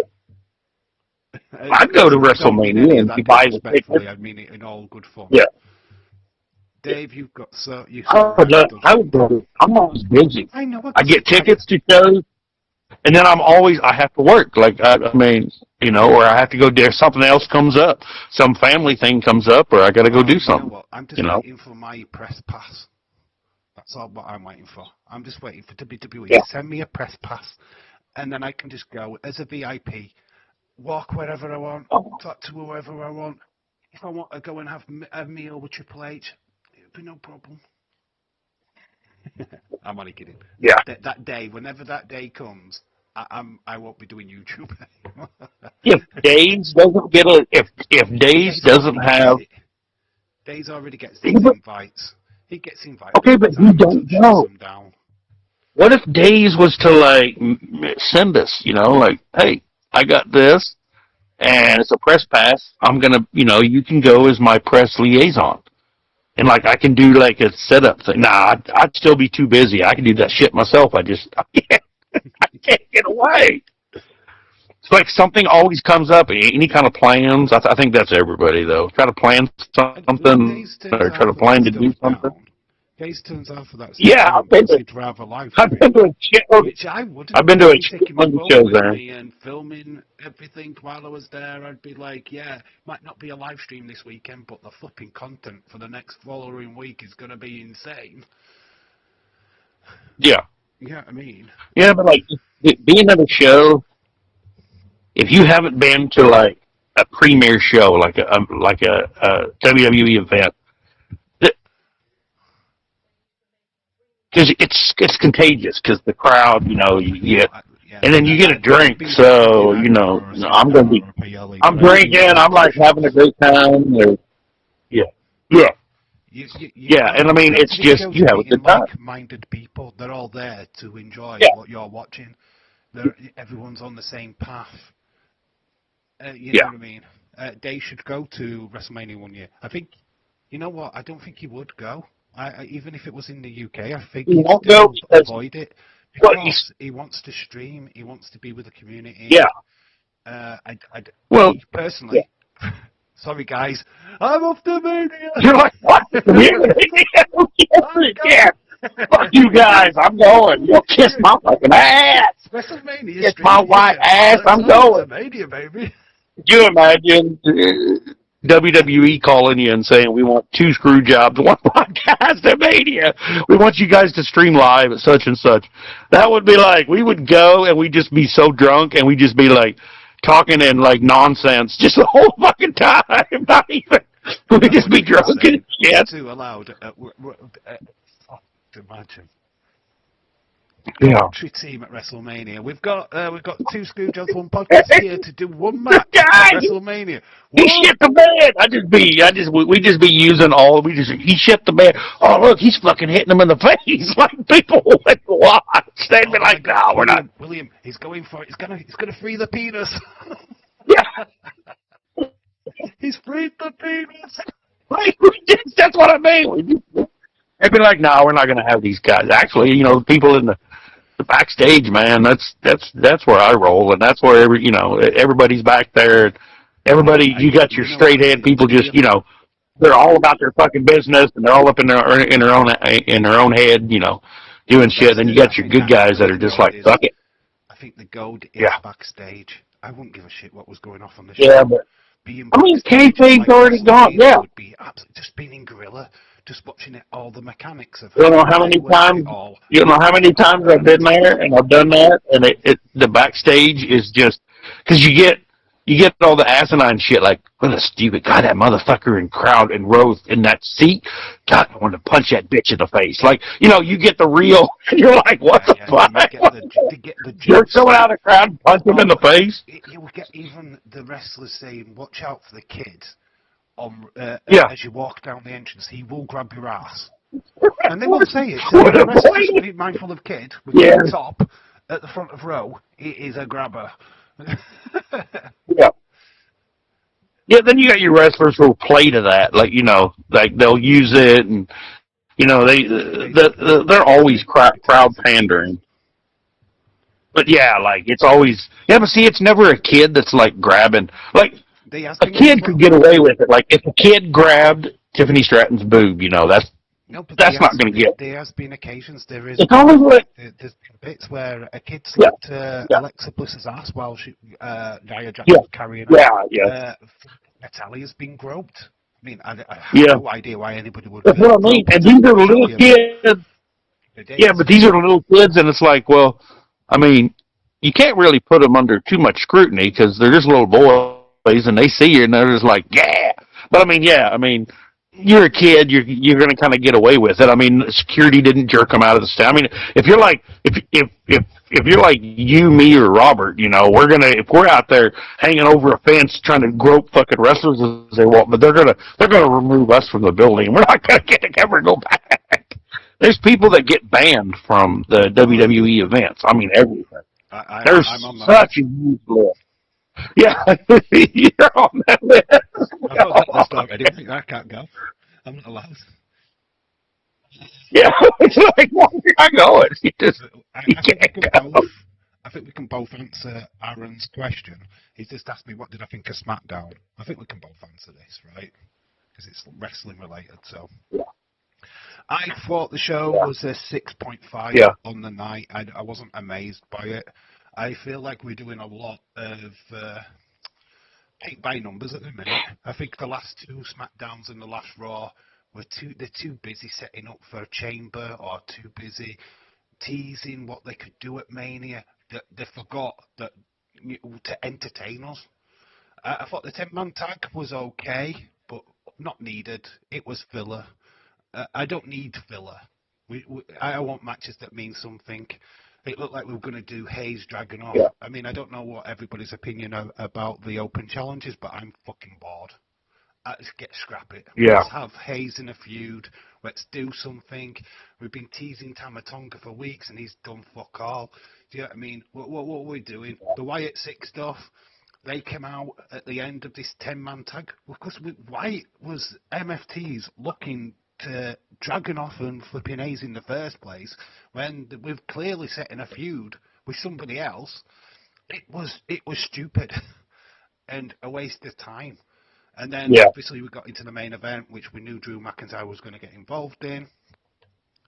That ruined it for me because why can't we just do Drew, Fatu, and Cody, Elimination Chamber, have 3 matches and the 2 chamber matches, make it a big show. Get it out of the way so that we can have a clearer path for WrestleMania and do something different. There we go. For me, I went like 5.8, I think, or 5.5, 5.8, somewhere around in there. I might have got closer to a 6, but for me, SmackDown was just. I mean, it's like every show to me in WrestleMania season is a go home show. That's just the way I look at it. So I don't expect anything. It's all just going to be moving this piece here, or like a chess, chip playing checkers. You got to move this piece here to make this happen at this time. All the way, like, there's not really much of a build for Elimination Chamber. We're not getting any kind of aggression or any kind of attitude, or I don't know. I think I don't know what. We're too busy. Yeah, I don't even know. Final, which is Yeah, qualifying matches are okay, but no, it just makes it's it too long. I mean, literally more. this weekend is the Elimination Chamber, the 28th. We're literally less than a week away. Or just over a week away, and we're not Yeah, so fucking near getting that's to what the I mean. I'm final. like, what are you just gonna? Is it gonna be? Are you trying to? Yeah, I mean, I think what they're trying to do is to turn them. It just seems so lazy, and it's just not. We don't have any feuds that are. We don't get to build anything. Any kind of real. I mean, everything's long term. We're not getting any kind of short term storytelling. We're not getting nothing that leads us to Elimination Chamber, and then from Elimination Chamber. I mean, we need those stories, that small, these short stories, these little tiny, footnotes. But we got to have reasons why this person and this person's in Elimination Chamber. There's just not enough time. How are they gonna? What are they gonna do? Put a story? Oh, well, this guy was sitting in his locker room and text team and said his wife smelled like fucking shit, or something like that. Like, well, that's gonna be your feud. Like, that's. Oh, well, I'm mad at you because you said my wife smells like shit. I'm sorry, she was on a rag. Like, that's going to be our short storytelling. They don't even do that, but we don't even get that. Like, it's all just this big giant story. I think WWE stories are just like melding together to where it's like, okay, well, we're going to have this champion, this, and this happen at WrestleMania. So elimination, well, fuck all. We don't give a shit. And then you just throw matches together to when. And then it's so predictable because we know who's going to be doing what. So we know who's going to be at WrestleMania, so who's got to win. So we know who's going to win. There's no surprises. There's no, like, and there's no, I remember Elimination Chamber, used to be, we all had a dog in the fight. So we all, we knew why this person was here. Everybody had a reason and everybody could win it at any time. Those are the best Elimination Chamber. I mean, Aaron says that the crowd enjoyed it at Dallas, but he said the show didn't have enough personality. It looked fun in the arena, but not on TV, basically. And he says that the entrances have taken away from angles and the wrestling. And you are right. I mean, you've got in a 10-minute yeeting fest every time that Jey Uso comes out. Roman takes 5 minutes to come down to the ring. You've got Cody where everyone has to sing his song. I mean, it is about the entrances now, unfortunately. I feel like we do spend a bit of time. Back the Warrior where he doesn't run down to the ring. Yeah, I mean, it's like see, the second. Yeah. See, for us fans, like Aaron, for us fans, we know that WWE talent are the best at what they do. We know they can wrestle. We've seen them wrestle before. So when they go in there, we want to see it. We don't want to just see them holding a toothbrush and wiping their ass with it and giving it to their, and then pranking another guy in the locker. We want to see the people we like to see, the people we know can perform at this level. We don't want to see him come in and be some kind of retard wiping his ass with a toothbrush, and just being like, oh, well, this is the new toothpaste. I just made it. No one cares about that stuff.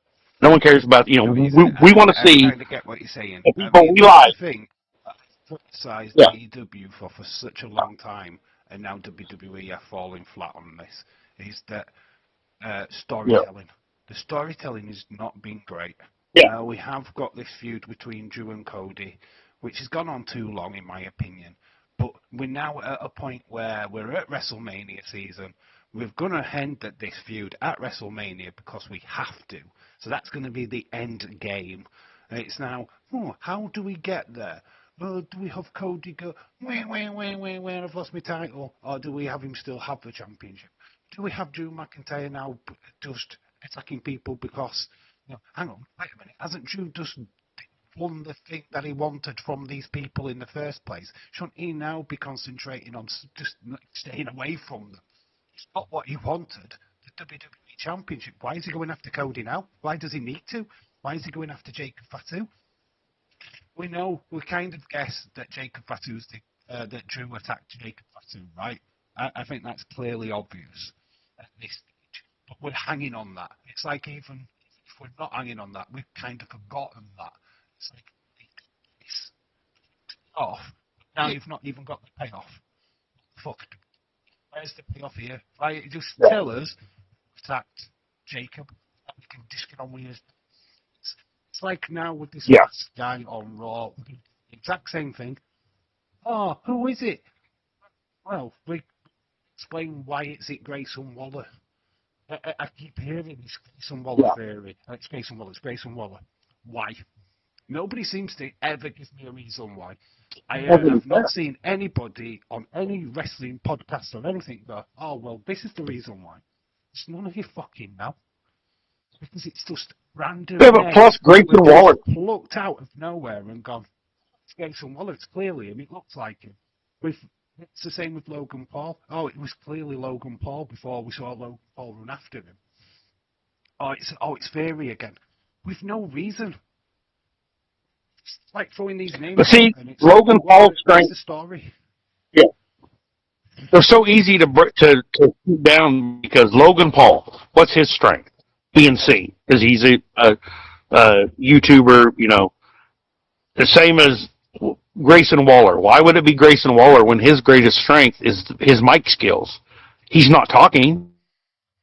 So it's just a guy showing up. So why would it be either of those two when you're just wasting their greatest strengths? You know what I mean? Like, why would WWE do that? That doesn't even make sense. You would put Grayson Waller on the mic. You would put Logan Paul just to stand there in the ring or be a part of something, because that all he's got to be is seen. Logan Paul don't have to wrestle or do anything, and people are going to tune in. Like, he just stands there, and then people tune in. I mean, that's not me saying that's what happened. I get the story. Yeah, I go ahead. Where people think that Theory's a double agent, right? Okay, if he's a double agent, why are we not setting seeds? There's no seeds being set. Yeah. He's just there in the background. He's doing nothing. He's joined the Vision now.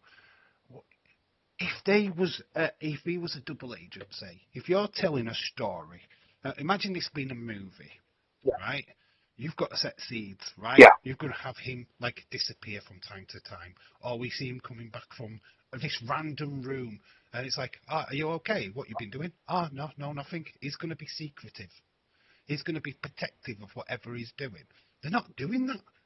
So to have Grayson Waller be this other double agent person, what's working with Theory and who's working with Seth, how do you explain any of it? Because you never see Grayson Waller anywhere near the Vision, so that doesn't work.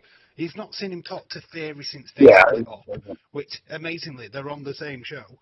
So how are they not crossed paths on TV yet? It just makes no sense.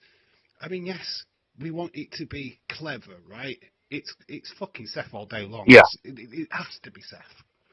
But the reason why they've kept him under the mask is because he's not ready to wrestle yet. But when he is, they will reveal him as Seth.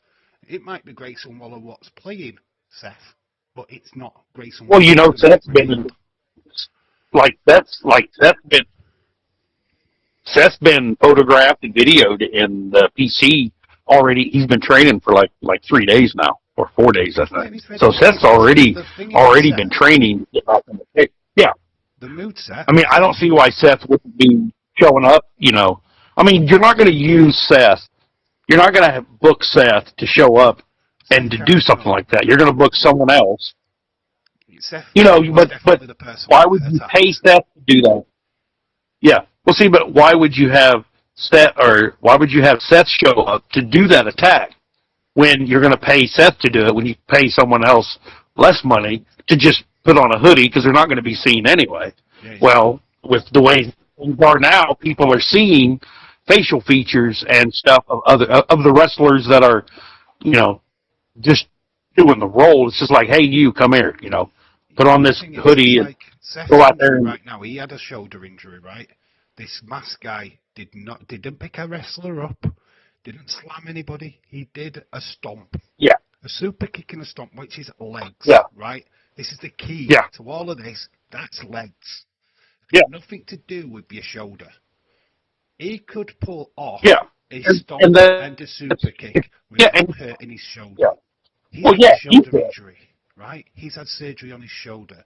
So that's what he's working at in the PC. That is what he's doing Yeah, behind the scenes right now. He's working on his body strength so that he yeah, can wrestle. yeah. The stuff what he's doing on the TV under the mask is literally kicking, using his legs. Oh, He so ain't you're got a neck saying injury. it? So you're saying? So what you're saying is it actually is Seth. I think the So last person Seth's was Seth. actually the one there. I think the last person was Seth. The The Royal last Rumble person, person maybe. was Grayson Waller, playing the part of Yeah, Seth. But I believe the last person we yeah, saw on that Monday Night Raw, was it? Yeah, it yeah, was Monday Night Raw. That was Seth. That was yeah, actually Seth Rollins. 100%. I am not, because the way he delivered the stomp, I mean, they're yeah, going to keep it a secret because they want people to speculate. It's so good for when they keep a secret like that they yeah, get people speculating. But what always falls yeah. It down with changes me, it up and it directs the attention. Yeah. the thing is, what always falls down with me when Well, people I mean, speculate is we never give a reason. They just throw names out there, and it's well, we had like, where's your reasoning? It's like with yeah, Alexa. like we had, Why does she join the Y at 6? Nobody ever gives me a reason why. It's like you want this to happen, but well, why? like we have. Okay, sorry. Luckily, over in Daze's chat, we got like Brony, Austin shows up, and they pretty well. Brony's pretty. They those guys, they pretty well. They're like, well, it doesn't matter who. They're pretty You've got a dog in the based. background. Yeah. So they tell everybody in the chat. They'll tell everybody in the chat. They're just like, well, it doesn't matter. You guys don't understand. It doesn't matter. I mean, they're talking to kids who don't really, and you know, knobs, morons, stuff like that. But they don't really grasp it. But they're saying it doesn't matter who it is at this point. Oh It's yeah, going to yeah, yeah. be The reveal is the Seth. masked man's It going to has be to. whoever. Yeah. Well, the masked man's going to be whoever WWE you want it to be. And I mean, they're saying that in the chats, till they're blue in the face. What they're trying to say is, hey, okay, well, this night it was just like you did, but they're not saying it that way. They're just like, hey, guys, cool your shit. It's not going to end up being Grayson Waller, so stop with these ridiculous theories. They're not going to have Grayson Waller be the masked man. It's these people who Yeah. genuinely believe it is Grayson Waller. It's going to be Grayson Waller, and then I just think, right, Yeah. okay, it's going to be That's Grayson Waller. What gets revealed? But what's like what's your reason fucking why he's doing knobhead. it? And then Or they wait, shut what's that up. James calls everybody bell ends? James called everybody bell ends. He called me a fucking bell end. What the hell, James? God. It's a favourite saying in the UK is bell end. Yeah. Bell end. Yeah. What a bell end sausage. Well, I mean, I know what a bell end is, so yeah. Do you know what a sausage is? Sausage is out. The latest phrase in the UK right now is "you sausage." Yeah. It's a nice way of calling you somebody a bell end. You Yeah. absolute sausage. So if you ever get called a sausage, it's generally they call you a dick, basically. Yeah.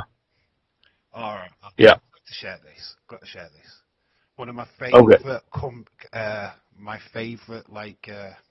insults is Yeah. you know how people generally say you've got a face like a smacked ass, right?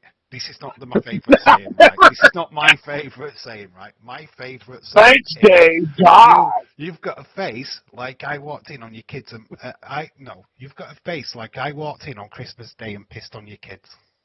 That's my favourite saying. You've got a face like I walked in on Christmas Day and pissed on your kids.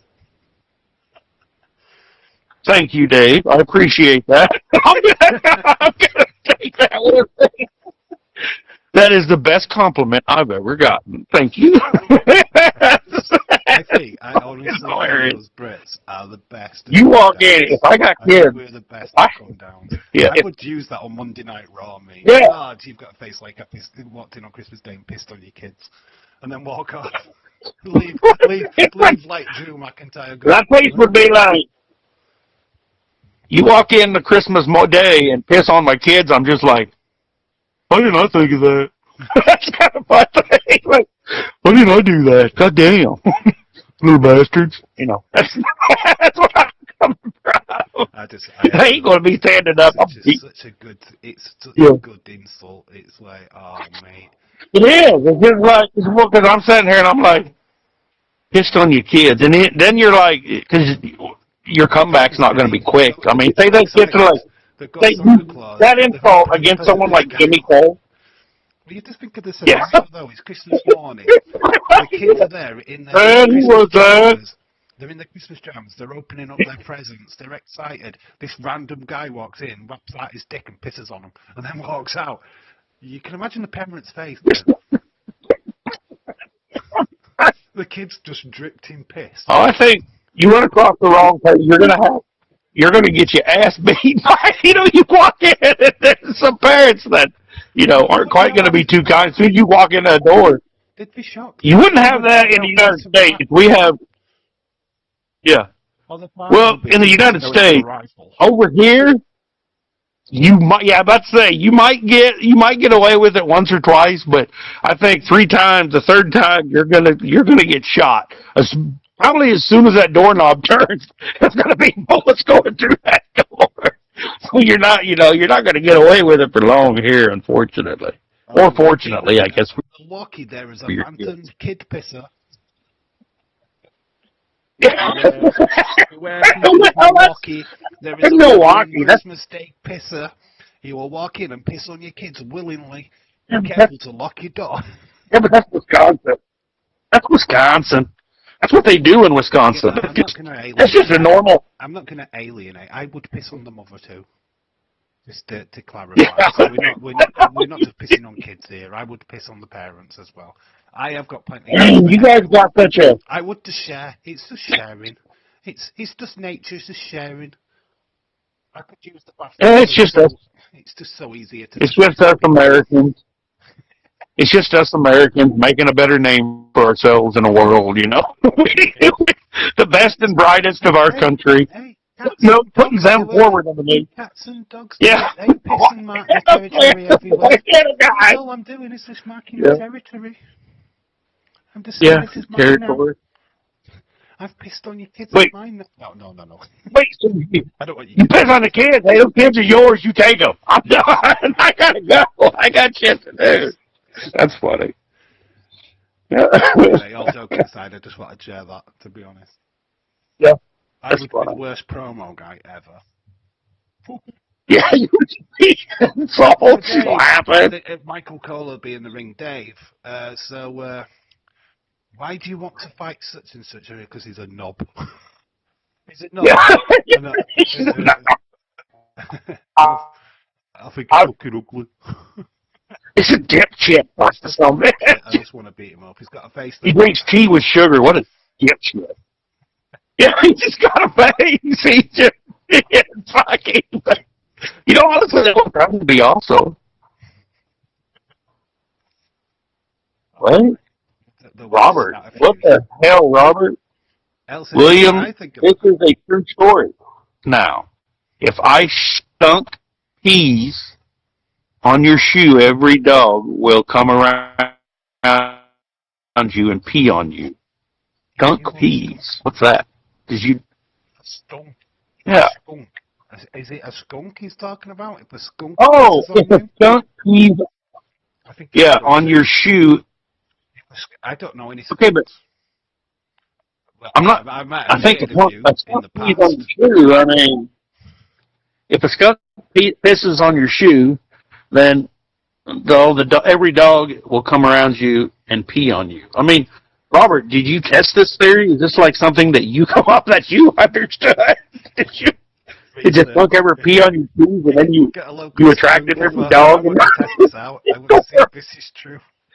So he walks around now with skunk piss. Just railing after him. I learned this. Thanks, man.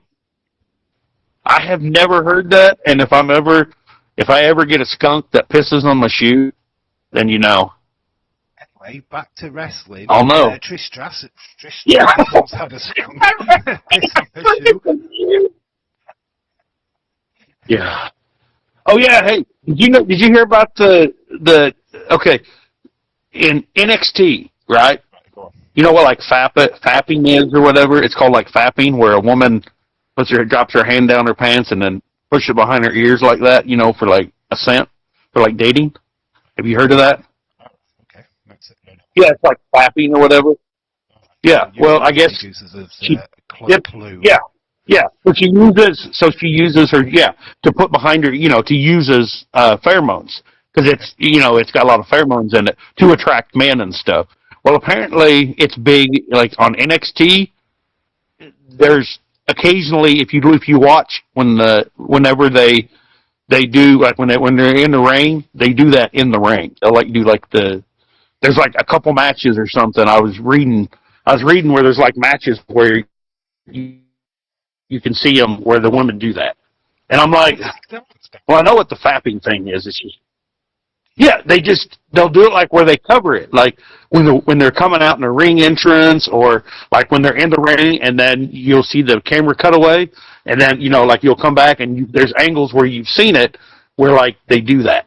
Like not during the match. It's not like where they're fapping, like grabbing some other girl, they just do it themselves. Like it's a thing. Oh, well, I think Sol Ruka was caught doing it once. Yeah, like Sol Ruka was caught doing, like, they're actually doing that stuff. Like, that's, because it puts pheromones on them. And so, they think that it, like, it makes the crowd, more energetic because, they're turned on. So it makes them more sexy, like their appearance. So they're using pheromones to try to get ahead. What? You have to slap it out. Yeah. If you want that reaction, you don't need to put pussy juice all over your neck for pheromones. Just flop it out, and then if the crowd away, it's like, so whoa. Okay, when the women are out there, see, you got like duck services. So this is literally like women in women's matches. Some of them are trying to to put it on their their neck or their body, or you'll see them. They're doing that because it's pheromones, and then it gets in the air, and then guys are going to be like, oh fuck yeah, we love this lady, because the pheromones are working, so it puts them over. So they're actually like they're going to start like. I was just wondering if they're going to start like, well, you can't fap. Right. I don't know how many fish farms you've got, like ports where you live. But if you go, we've got places here in the UK, in Yorkshire, called Grimsby, which is a big, massive fishing village. Basically, got all the fish down there. It'd smell like fucking Grimsby docks. It would be like the fish market. NXT, the fish market. When they have to walk out, it's like, oh my god, I can smell fish. Yeah, it's Sol Ruka. She's been flapping. Dave. But women don't usually smell like fish. It's only when they're when it's like they're not clean down there. They're not. Most women take gummies that. Never clean down there. The thing is, if you a woman, right, a woman needs that smell. She needs that smell. Have you not learned anything? Why does a woman need to smell like a fish market? No, because genuinely, that's the pheromones. That is the pheromones. That is true. That is a true story, right? If a woman takes the pheromones. They get the pheromones without the fish. They have cream, like Vagisil and stuff like that. Honestly, this is a true story, right? Vaginas are meant to smell. Now I know. No, wait. Now I know why Stephanie Vacure or whatever her name is. Now I know why she's so popular, because she's just like, imagine going to a match and she walks out and all you smell is like fish, just bad, just like Jesus Christ. You walk by. That's the secret. Yeah, that's why women's wrestling. No, Dave, you struck it. You struck the nerve. You uncoded it. That's why women's wrestling was so good in 2025. That's why it came up, because they started taking baths in fish oils. Fish, fish sauce. They just motherfucking go. They're like, fuck you. I ain't washing this thing. I ain't gonna take care of it. No, but he's been telling us for years. Has he not? He's been telling us what's been going on for years. Shucky, shucky, quack, quack. Yeah. It's not a fucking saying. He's just describing the smell he's smelling from the women's locker room. Wrestling I was talking about women smelling like every woman smells like fish.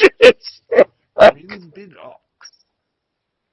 We're definitely not getting invited to WrestleMania. It ain't happening. Oh, I love you, Dave. Disclaimer, this is true. This is all a parody. There's been somebody writing this down, a wrestling observer going, oh my God, these guys are speaking the truth. Oh my gosh. So days unseen, tomorrow will be clips of this.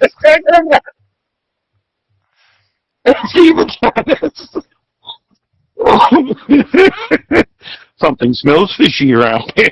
God damn it. NXT. Don't get to NXT. It smells of fish. I don't want to go to it. I mean, I like fish, but man, I'm not too big on the exaggerated fish. Men do it as well, you know. So if you ever see it, if you ever see a man with a bit of white stuff on his neck, it's just trying to get the women. It works both ways. On his face. I'm getting all the ladies now. I don't think you're. And then You think you're going to get the lady? Gives himself a facial. Okay, I think I'm trying to get myself a pearl necklace. Oh, yeah. I'm sexy now. All the ladies are going to love me. Jesus. That's so fucking stupid. We've gone down to one person. You guys stop. Disgusted the chat. The chat's left. Oh my God. This is too much. Out of here. You gotta stick around for this shit. This is definitely getting a negative rating. Oh dear. Yeah. We've not said any vulgar words. Yeah. We are using the proper terminology. So we are being very discreet about it. Yeah. So we are doing good. Anyway. I just like how. I mean, that's an interesting fact, William. I never knew that women flap. Yeah. Especially in wrestling. Yeah. So that's new. That's new to me. Yeah. We'll be looking out for that on this week's NXT. Yeah, that's why I had to jump in, and I was. On flap watch. Yeah, like I was actually so just like, what? Pants, I am going to go, oh, that's so true. Yeah. Yeah. Kendall. Yeah, they'll do it like real quick, and they have like, Kendall Granger, would you take that top thing off? No, but they do, and it's like, I guess gives them an edge as far as, crowd, or maybe, I don't know if that even. It's quite a distance away. Well, you don't really, as a fan, at NXT, you're not exactly close to the wrestlers. There is quite a distance. Well, it's a pheromone thing. You gotta imagine when you got two women in the ring, they're excreting pheromones. Like that. But like so you get. Up, unless they. Yeah, that's what I mean. But then you add the pheromones into it. So then there is that. So if you are ringside, I think if you're ringside, you're gonna get those pheromones, and you're gonna get. But then you're going to be like, what are you going to do with those pheromones? Are you just going to like sit there and go, ooh, I'm into this match now, maybe women could take advantage of that and maybe amp up the pheromones in like a match, and then wouldn't they get more views that way? You wouldn't get views as far as watching, but you would be a draw. You could. You could just. Just imagine. What's going to happen now? Imagine just. Yeah, but you know what's going to happen now, Dave? Just sat there waiting for the women matches with the hormones. We just gave WWE an idea. They're instead of pumping in laughter and stuff, they're going to pump in women. They're going to pump in pheromones now, and the whole crowd, like women's wrestling, going straight up. They're going to be, they're going to be pumping in pheromones. It'll go bad. You pump in way too many pheromones. Guys are whipping it out, mate. They're freeing the penis everywhere. It would be a free-for-all. Well, then we win. Then we win. We get notoriety for it because we feed the penis all the time. I've freed the penis right now. But Yeah. to do it at that big stage with the two women in the ring, and then they'd be all going, "Oh, why are they why are they freeing the penis? Oh, it's the Yeah. pheromones. Oh, these guys are filthy animals. We It's did their pull. fucking We did smell pull. that's done it." We did pull one of the. We did just pull one of the biggest perverts in this community, which is Christopher Wilson. What have I missed? Something But I'm so honest, fishy. something fishy. You know what? Chris has just been wandering around. He's been wandering around at Yeah. home and going, "I can smell fish." Two Yeah. screw jobs, one podcast is on. Oh, that's why I can smell fish. All right, I'll go into the chat. Oh. We Yeah. fucking Now there's two people in chat. Robert and Christopher. It's like, yeah, we got the chat. the old crew's back in town.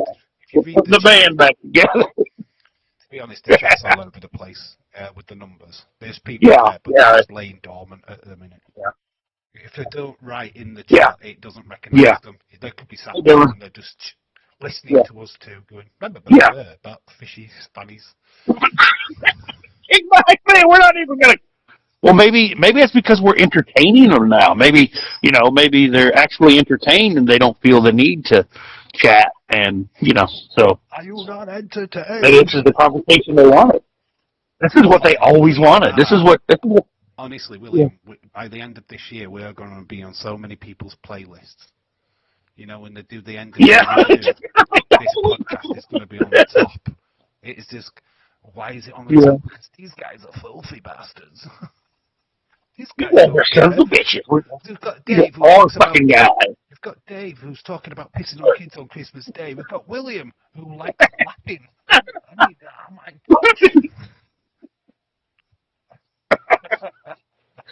Didn't say I liked it. I said I was just, you like it. mentioning it because it's becoming an issue in like WWE, in like on the women's side because I mean, do men actually do that? I don't take like if I'm out working in the field or raking leaves or whatever. I'm not going to sit there.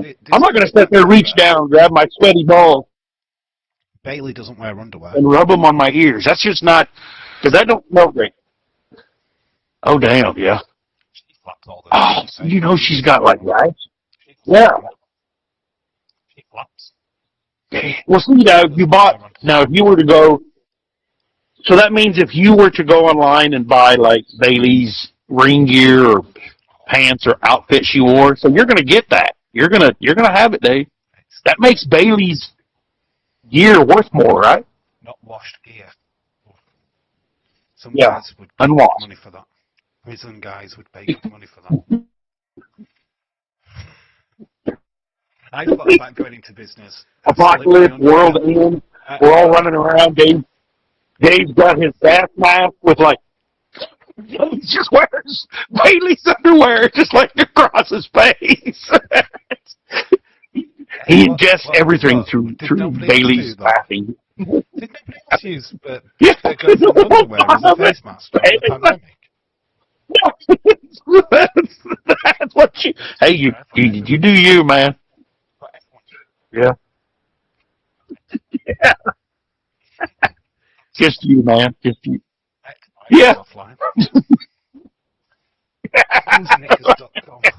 Only thing is, they sent me granny knickers, with these big things, and I had to try and fold them down so I could put them on. What do you think of that, though? Like, honestly, women's gear, I get it. You don't want to show much and all that. Every time I see, like, Izzy Dame does it with, like, the granny panties, green gear, where they just look like granny panties. You know what I mean? Like, I get it. You're not going to show, show stuff. But, like, that is you are in an arena. That's self. If you're sexy, wear the shit. Yeah.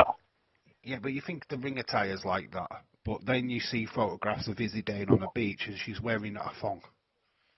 She's literally wearing the shortest bikini you can imagine. Little to the imagination. Yeah, she's covered up like F in the ring. It's weird. Yeah. But it's like, Yeah. I mean, we're It's talking just, about exposure in women's wrestling, the wardrobe malfunctions. It's clearly they want to yeah. do that. Tiffany Stratton's basically built her entire career around Yeah. it. Let's be fucking honest. Yeah. If she didn't want her nipple to Well, fly of out of course. her fucking bra, she wouldn't Yeah. be fucking that open with the bras in the first place. Her nips would be covered. Yeah. She'd have tape on. Jade Cargill covers hers up with nip tape. Yeah. We saw her tits at WrestleMania, I think it was. Yeah. We I didn't. know. She was taped up. She was Take. clearly taped. She had her nipples Yeah. taped up, and they should all do And it. like To be fair, like Tiffany, in no, most I women's don't want my sports, nipples they to grow. tape up. Yeah. In most even sports, they do that. They tape. Yeah, they tape your nipples and then your Yeah, woohoo. They tape it. You know. it's taped up. Yeah. The ones what don't want to expose, the ones what do, Charlotte doesn't give a fuck. She's not bothered now. She's exposed her nipples more times than anyone in wrestling. Yeah. Tiffany Stratton's the exact And same. you know They know she's what doing they're it doing. on They purpose. know Yeah. what the fucking Is it so? sex sells. Yeah. That's why I did that video. That Yeah. video was not monetized, by the way. That sex sells video that I did, I couldn't monetize it just Yeah. because of the content what Yeah. was in it. But it needed Yeah. to The go. It was a content. video Yeah. what needed to be made, and because it is Yeah. a true story of female wrestling, so the images It I had is. to I mean, share. that's So whether YouTube wanted me to do it or not, I don't really care. It got done because I got not paid for it. But yeah. it needed to be Well, part of that yeah. video series because it is the factor of it, what happened to like Trish Stratus. Yeah, the thing I did leave out was the sex celebration. I wasn't really too bothered about that. I mean, I confused that Yeah. video, to be honest, but everyone knows about Yeah. it. But, yeah, I just thought, oh, it's just weird, isn't it? How sex sells, doesn't it? It always has. Yeah. These women know what they're fucking doing. They know Well, what it they're does. signing. Even on the men's side. I mean, you know, why the fuck would Randy Orton go through the trouble he does? Why would Finn Balor go through the trouble he did? He does. I mean, it's certainly not for performance because they're not putting on these banger matches. You know, they're not pushing their bodies to the limits. I mean, they're doing it because that's, you know, Randy Orton walks out and women are, yeah! You know, so I mean, even the men are like, God, you must get on. McIntyre to an extent. Yeah, true. You Yeah, look at sports, right? Other than boxing and yeah, probably UFC. I mean, UFC, I could probably understand it a little bit more because obviously, if you were wearing shitloads of clothes, that's yeah. restricting your movement. Same Well, probably also in with the boxing. UFC, they all wear fucking beards, so But they with all that, do like weird hair and beards. Yeah, but like with wrestling, you've just got these guys what are oiled up to shit in pants. yeah, And that's literally what they're wearing. They've got these big boots on and small pants. And it's like you do yeah. realise, you do think to yourself, why am I watching this? There's two guys, beefy men Can I beating each other up, and I'm let me thinking, answer this? Yeah. I am I know. enjoying this for the right Why am reasons or the wrong reasons? Why am I watching this? yeah, you leave a I sat you there leave and a thought, what wrestling am I match watching? and think, why am I watching? Yeah. Why am I watching this? Which wrestler was When the that that women had come their on, and there trunks you with it? go. Now, when the women come on, you Bob realise what Holly. you're watching.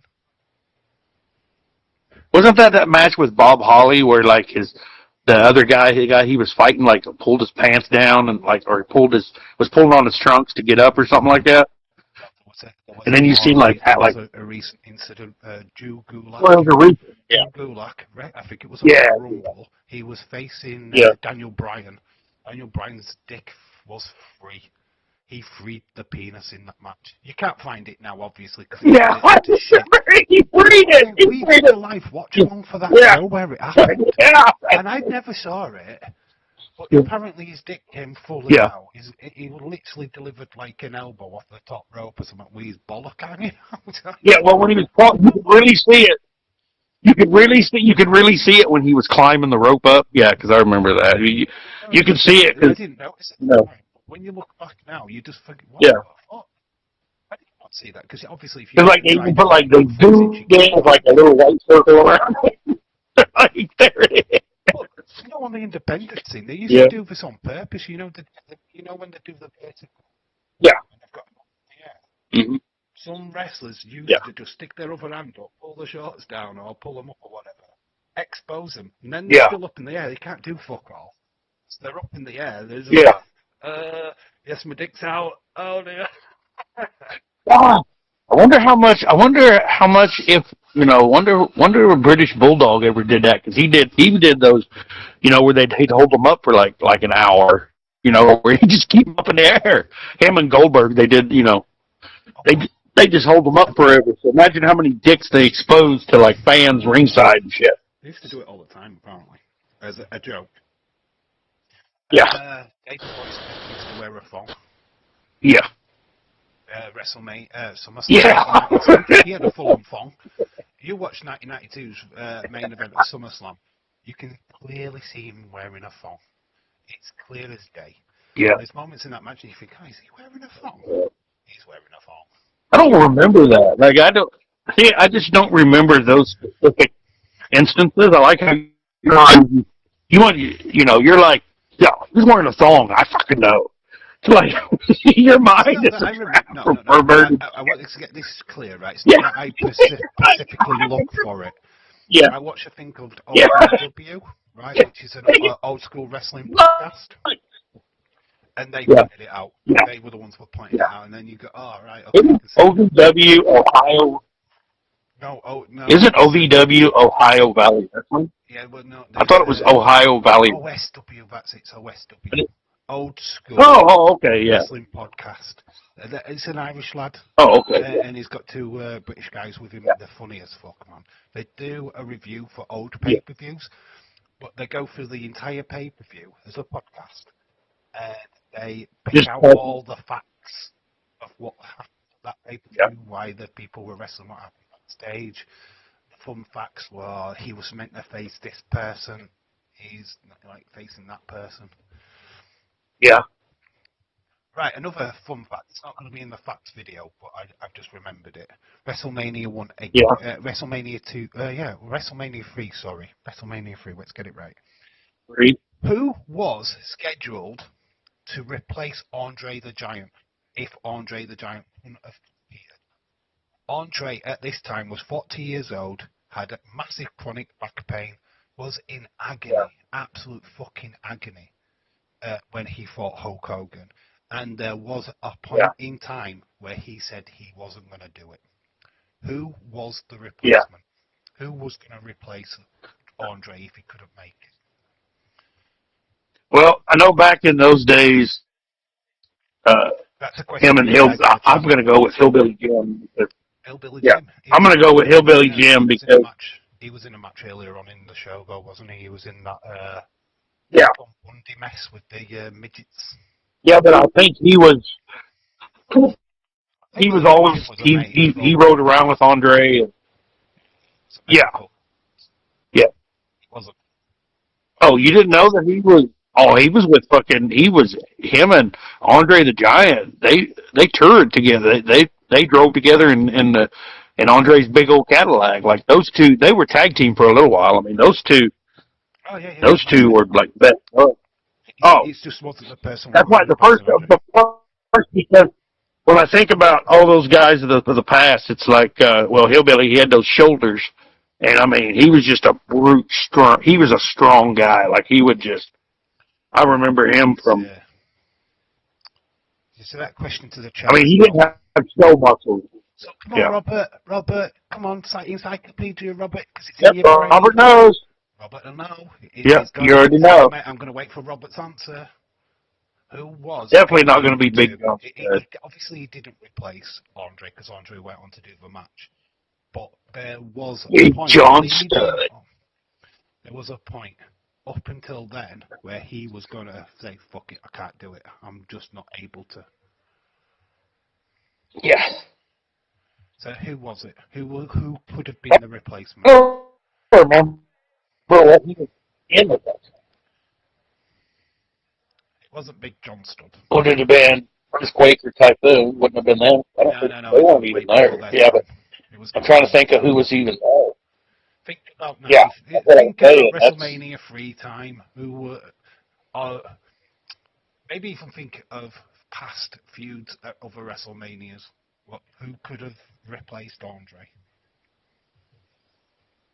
Well, ain't nobody gonna replace Andre, and that's why I said I knew Hillbilly. they the only one. had to pencil this person in if Andre couldn't compete. They needed a big, massive main event. Or if Andre Yeah. couldn't have made it, they had somebody waiting in the rings. Obviously, it wasn't going to be a huge. It would have flatlined the pay-per-view big time, I think, in my opinion. It would have flatlined it. Captain Insano. I'm going to go with that from Boy. Full white. He was there. Captain Insano. Why not? I'm waiting for Robert. I'm waiting for Yeah. the Encyclopedia Robert. He'll disappear out of the chat now. Well, I knew that then. Yeah, he's not even. He's like, oh, I'm sorry. I had to go. I should talk. I should have to go do something. Yeah, I'm trying to think, and I don't. It's not bad. Not a bad. Wouldn't have been Iron Sheik. That's not bad. Iron Sheik or maybe Roddy Piper. That's not bad. That's not a bad guess. Piper would have been. Piper was in a match earlier on. Or Iron Sheik, they were. Piper was up against Sergeant Slaughter. Yeah, Sergeant Slaughter. Well, he was around, but wasn't around at that particular point. No, Bundy was only there for a year. It wouldn't have been him. King Kong Bundy was on. He was on the lower card. Yeah. Same with Rowdy Ronnie Piper. Yeah. Piper was up against Rogers, I think. The Nature Boy, not Ric Flair, but the other one. Dave, I've got my encyclopedia. I mean, it's on all this. So Robert doesn't know. It's not even in the encyclopedia. It's not even in the encyclopedia, dude. Alright, I'll put you all out of your misery. It was Paul Orndorff. Mr. Wonderful. Oh, there you go, Paul Orndorff. It was Paul Orndorff. Yes, he was going to replace Andre if he could. I didn't know he was going to replace him, though.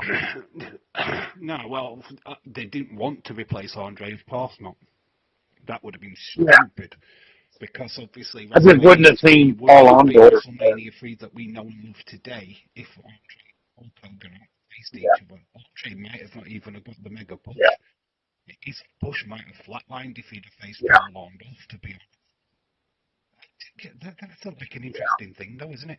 Just to think that Paul Orndorff could have replaced Andre. What would the landscape of WWE look like now if that had happened? Would Hulkamania have still gone ahead? Yeah. Because I really think that Hulkamania... Well, I think Hulkamania would have been ahead, but they wouldn't have had that colossal where, it wouldn't have been... It wouldn't have... I don't think it would have... I think we would have still gotten the Hogan Andre match. It wouldn't have been as much, but we'd still had that colossal moment. I think that moment was just so colossal. WrestleMania 3 was... You replace Andre out of that main event with Paul Orndorff, of all people, and you just think, is it as big as what I remember it? I knew it. Why would he? Says Robert. Why would they even consider? I'm not. No disrespect to Paul Orndorff. He's a good wrestler, and he's a great guy and stuff. And I mean, but he don't have. He never had the. Yeah, he never had the. He didn't have the. I think Paul Orndorff was uttered in the conversation of the Hulk Hogan push at one point as well. Obviously, Billy Graham, Superstar Billy Graham was the one what looked more like Hulk Hogan than Hulk Hogan, and should have had the push, in my opinion. He was around longer than Hogan. Hogan was just a Hollywood Miami hairhead what walked through the door. Early on, they did the. Early on, would say like Paul Orndorff. Early on, it was Hogan had the crowd. Hogan had the, Paul Orndorff was meaner. He was a straight badass, but I mean, Hogan had the better look. He had the bigger build, so Paul Orndorff, that he didn't really get, he was a heel. He was a born heel. The way he moved, he was a heel. He just wasn't worth a shit as a face. I mean, I remember all that. Like Paul Orndorff, they had Paul Orndorff and Hogan facing each other early on before, the push even, and just, Paul Orndorff just kind of, it's just the way he wrestled, the way he moved, the way he performed, Yeah, it's just, like, honestly, I was doing research for the video. I haven't edited, I haven't even filmed the video. I was going to do it today and was too late. Yeah. I was just, like, reading these random facts about WrestleMania up till WrestleMania 5. I've picked a fact from each Yeah. year. So the Mean Gene Oakland is the first one on that video. Yeah. I'm going to still use that. Yeah. But as I was reading the other facts, I just think, are these Yeah. even good enough to put? Then like now, it's just like they're popping into my head and I'm going, oh, well, I can say them now. I don't need them in the video. Yeah. So it's Yeah. like, there's loads of stuff in there which you just took for granted, like the Paul Orndorff story at WrestleMania 3. There's loads of incidents like that. I mean, at WrestleMania 3, in the midget match, King Kong Bundy injured one of the midgets by legitimately elbowing him, landed on him with an elbow. Yeah. He legitimately hurt him. Yeah. One of the midget, I think it was. People say how they love Bundy and they want a Bundy, but you go back and you look at guys who had to face Bundy, and he smelled, and he was just he was like Nia Jax, like, but he he really wasn't great. He wasn't. I mean, he was just big. Bundy was used in, I think, Malcolm in the Middle, was it? Yeah. Malcolm in the Middle, I think it was that. It was used on a TV show. He's big as shit, and I mean, you can't really. I mean, I'm not saying he was a sideshow. I mean, he was big, and I mean, he was strong as shit. WrestleManias, yes. Yeah. Leeds is like, I wasn't born then. I know nothing about WrestleMania. Now wait. Leeds comes back. Now, where's Cynthia now? Where'd she go? Did you put her to sleep, Leeds? Leeds is still I figured. Hovering around. Oh, I see Leeds. I just said, where's Cynthia now? Did he put Cynthia to sleep? Is that what? Yeah. Yeah. Irish Rebel says, I'm saying Hulk Hogan was a pop culture character. Yeah, of course he was. He's a legend. He was a dick. But you know what I mean? It's like, yes, he's legendary. Right, fun fact. This morning, when I woke up, I've got it on VHS. I sat and watched No Holds Barred. That's what I watched this morning. And you know what? Yeah, as much as I shit on Hogan sometimes, the films that he did were all right. Yeah, I mean, he's a pop culture icon. You can't deny what he did in the 90s, late 80s, early 90s. He revolutionized wrestling with the help of Vince McMahon, of course. But what he did was he put wrestling on the map. He put it on the map. And as much as he was a racist prick before he died, and he was a selfish prick as well. But a part of me says that he deserved to be that as well. You know what I mean? I don't think you don't deserve to be that way. It's just, it's overlooked. I mean, it was overlooked because of what he did for the show and stuff. The thing is, when you look back in the history, right, of like Randy Savage, do you know, right? Oh, I have got an interesting fact. I have got a very interesting fact, right? Who do you think was more over at WrestleMania 5? When Macho Man, Randy Savage, faced Hulk Hogan, who do you think was selling out more events? Oh, God, Macho Man. He always sold them out. As a heel, he sold out more events than Hogan. Yeah. And it was in conversation that the Macho Man was going to win that match by disqualification or count out, whatever. He was going to walk out of WrestleMania 5 as champion. They switched it to Hogan. But Macho Man was actually more over with the fans at that time than Hulk Hogan. Macho Man was over the top, and I mean, that guy, he had a crowd wherever he went. He was a draw. He was the spectacle. I mean, Hogan got, Hogan's Hogan, but man, Macho Man, that guy. I mean, look, we still talk about him today. There's, countless. I love Macho Man. Macho King, Macho Man, whichever his personas were. Oh, mate, he's just a legend.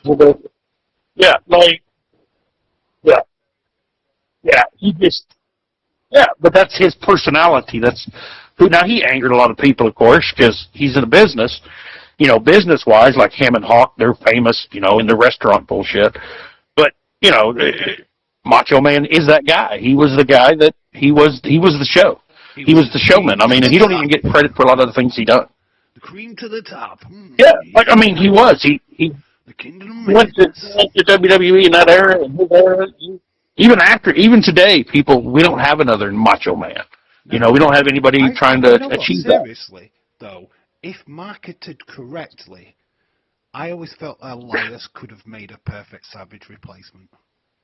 I mean, yes, I think Seth Rollins, Elias looks so much like him now. Seth is really close to Macho Man, but not in his promos. Yeah. I think in his style of Seth is very close. I don't think his style of clothes is even close to anybody either. So. Savage was a better wrestler. Hogan was just in the right place at the right time. Yeah. Yeah, that's correct. Yeah. Dave, the True Macho Man did sell out most of the event. I know, as I said it. Well, the thing about the thing between Macho Man and Hogan is Hogan had a better relationship with Vince.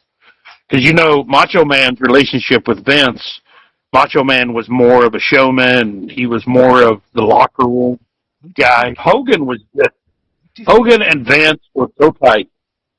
Let's be honest, right? You look at the 90s. Most of the top guys in WWE or WWF were mates with Hogan. Tug, best mates with Hogan.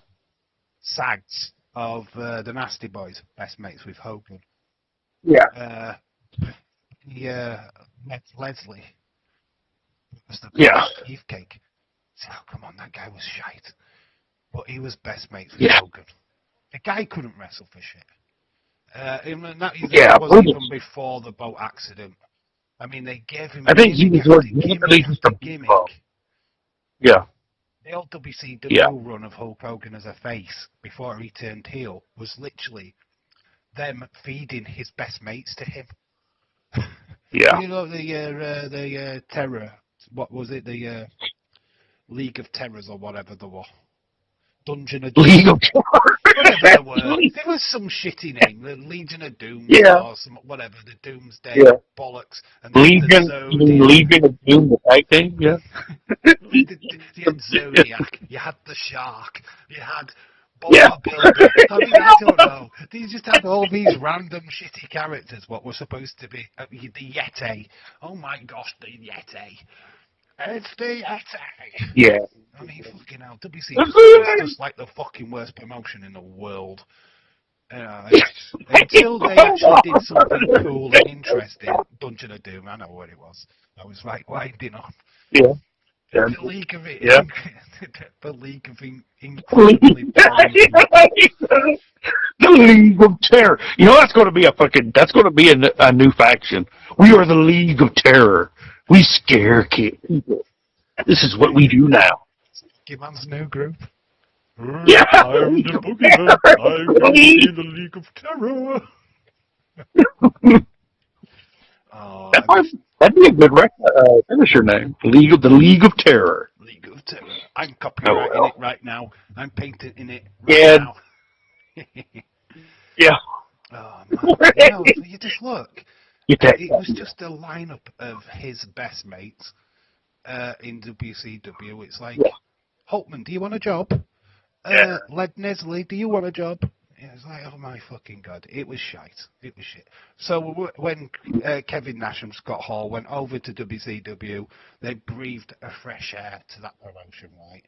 They gave them fucking gravy, gold. You know what I mean? They brought in the NWO. It was the greatest storyline. They managed to fuck it up in the end, but because they got a bit overzealous. Of course. Once you start having factions within the faction, you have the LWO, then you have the Wolfpack. It's like, do we really need all these factions? Do we need a separate faction to the NWO faction? Do we need that? No. I like the Wolfpack, though. Yeah, but the thing is, you had it perfect with NWO, right? You had a promotion inside a promotion. That worked. It got a lot of people were interested. When anyone who even achieved anything was in NWO and WCW, like, you had to be a part of the NWO was so big, and then they split it off and had them fighting each other, and it's like, But you're both like World Order. Like, why is that? Why are you guys fighting? Why aren't you guys coming out and helping each other? Like, what the fuck? It was such a screwed up fucking system. You know, the whole NWO versus the fucking Wolfpack and all that good shit. I don't know. It just never really captured my interest. And I say Yeah. this open-heartedly, I couldn't really get into WCW. It wasn't really heard here in the UK. For a long time, you couldn't watch it. So when the outsiders and that came to WCW, that wasn't heard here in the UK. So in America, you was getting this lovely hot angle, but we was only getting WWE. So we were hearing all this buzz. Oh, WWE's been beat by WCW. Well, what's WCW? I mean, I knew who WCW was, but we couldn't watch the It's program. better. What the fuck? Yeah. We were in sync. I think I remember watching. I remember this very vividly, but it was the Super Nintendo tournament on NWA Power, or it was like it was Rick Rude, and he fought Dustin Rhodes in the final. Rick Rude against Dustin Rhodes in the final. It was the Super Nintendo tournament. You had Johnny B. Bad. He was around at that time. Do you know what I mean? It was like a proper cartoon. It was like nothing you'd seen. Yeah. I mean, obviously Rick Rude. I think he was a TV champion in WCW at one point before like Stunning Steve Austin showed up. Stunning Steve. Yeah. Oh my gosh. Before he went bald. Yeah, like when he showed up. Yeah. Yeah. You're always talking with you guys. It's so enjoyable. Thank you, Irish Rebel. We love that you stop by and listen. I know we don't really pay that much attention to the chat, but if you make interesting points, we will read them out. I think we've done pretty good. I think we've done pretty good this time. We've been, the chat's involved. They're talking, having a great old time, and we talk to the chat a lot. Yeah, I like to include the chat if I can. I mean, they can't bitch and whine. Yeah. Yeah. So there, David Paul just said that Hogan and Savage versus the Four Horsemen of Dungeon of Doom had friends so bad it's good. It was trash though. But you had a promotion in WCW where they had RoboCop. Come down to the ring with Sting. Yeah. Go on, RoboCop and Chucky. Yeah. I mean, God, honestly. Don't forget Sub-Zero. Or I'm sorry, what was it? The Sub-Zero guy. Yeah, you don't forget about him. Tried to make Mortal Kombat. Yeah. There's a lot of them. Like, yeah. It was like, what was his name now? Glacier. It was Glacier. Yeah, Glacier. Glacier. Yeah. They tried to bring all of them in. They had the Dickest Demon as well. Yeah. Oh my God. CW stuff, honestly. And you look back at it now, some of the stuff they tried, they failed so many times.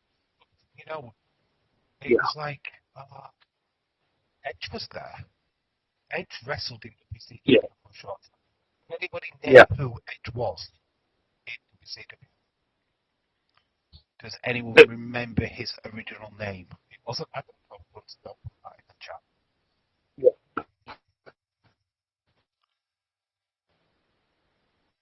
He still had a dark. He still had kind of a dark. He still had a dark character at that point as well. You know how he became Edge, and he was like that. Yeah. He had a darkish name. Yeah.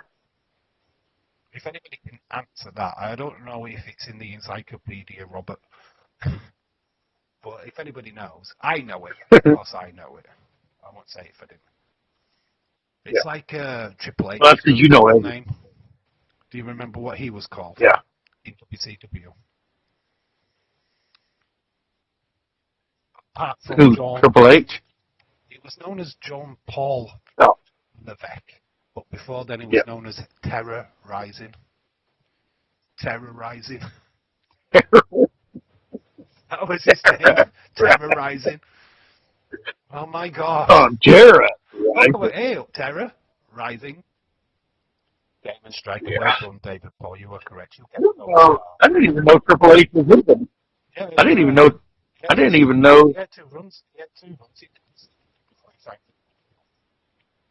He was Yeah, tag I team didn't with even know that. William. He was tag team not with William Regal, with Stephen Regal, who went on to be William Regal, of course. Oh, Yeah, they were the. yeah, I remember. Yeah, Yeah, they came out in the flipping frilly, yeah, flipping like costumes. yeah. It was John Paul Levesque. Yeah, they were playing on He the. was Yeah, terrorizing they were flipping. playing on the whole.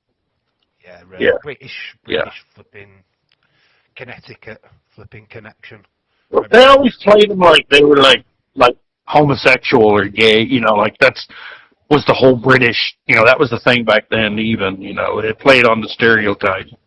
Where like it's British are all fancy, so of course being fancy, you know, that was kind of the low key kind of Right. thing. We don't do this in the UK, right? We don't have plots on TV shows where all American are evil. But Yeah, for I some know. reason, in America, if you're English, you're a villain, and we all Yeah. feel like Queen's English and stuff. All right, wait, bruv. Yeah. We're dicks. I mean, come on. We're all villains. Honestly, Yeah. even when they say, English accent here. "Oh Yeah. my god, oh my gosh, I you don't know think how do I've got an we just. English accent, do you? You do like talk like this."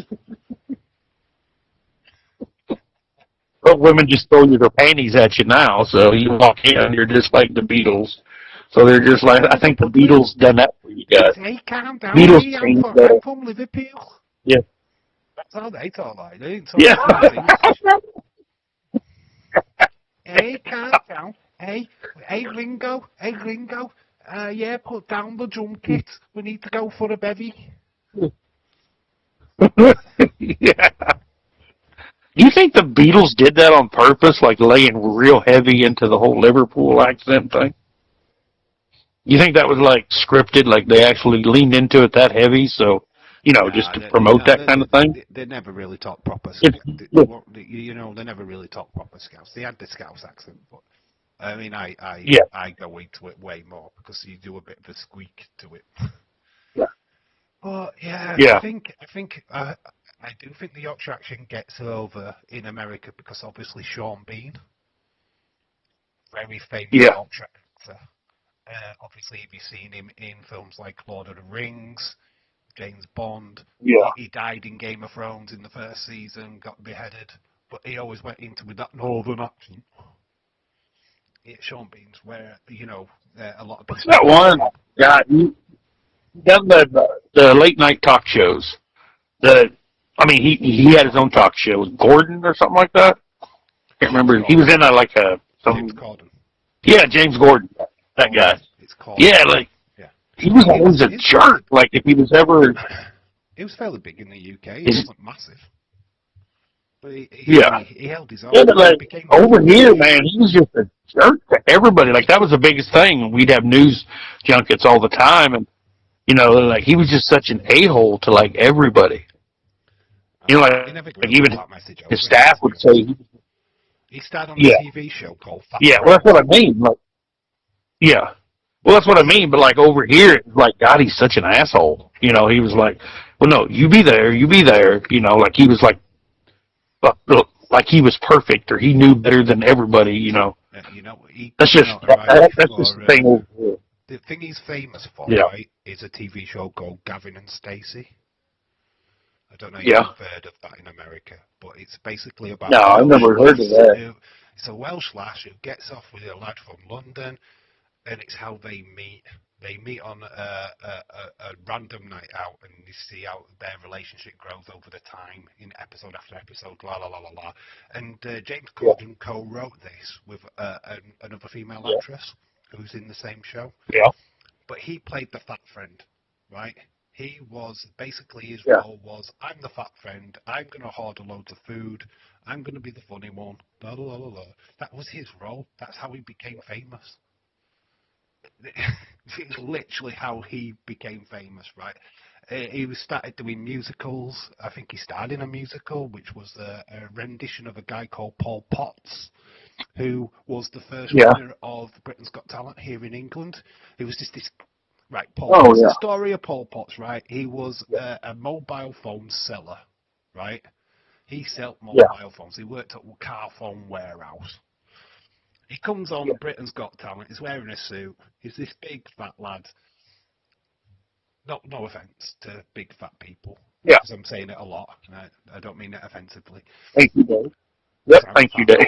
I'm a fat lad myself, so I'm talking about me as well. But he came on, and everyone's like looking at him, going, he's not going to do no. Look at him, that big fat lad. And he ended up just like singing like Nestle Dormer or something daft like that. He sang proper opera song. So this guy what worked at car phone warehouse just blew everyone away. And James Corden actually did a movie on it. Because James Corden could sing. He'd come from a theatre background as well. And that's why he just gained popularity from that. But it was mainly Gavin and Stacey what brought him to Providence. And then I don't know how the chat show thing came about, to be fair. Because he never did a chat show here in this country. So, yeah, it's interesting. Yeah. Well, he took over for, I guess, since Craig Ferguson, like, quit or retired, they just wanted another person, and it was never... Craig Ferguson's the king of talk show hosts for me. I love that guy. He's funny. We've kind of got talk shows, but we've just got the two. We have Graham Norton. He has a lot of American celebrities on, movie stars, stuff like that. And Jonathan Ross, who can't pronounce his R's. Yeah.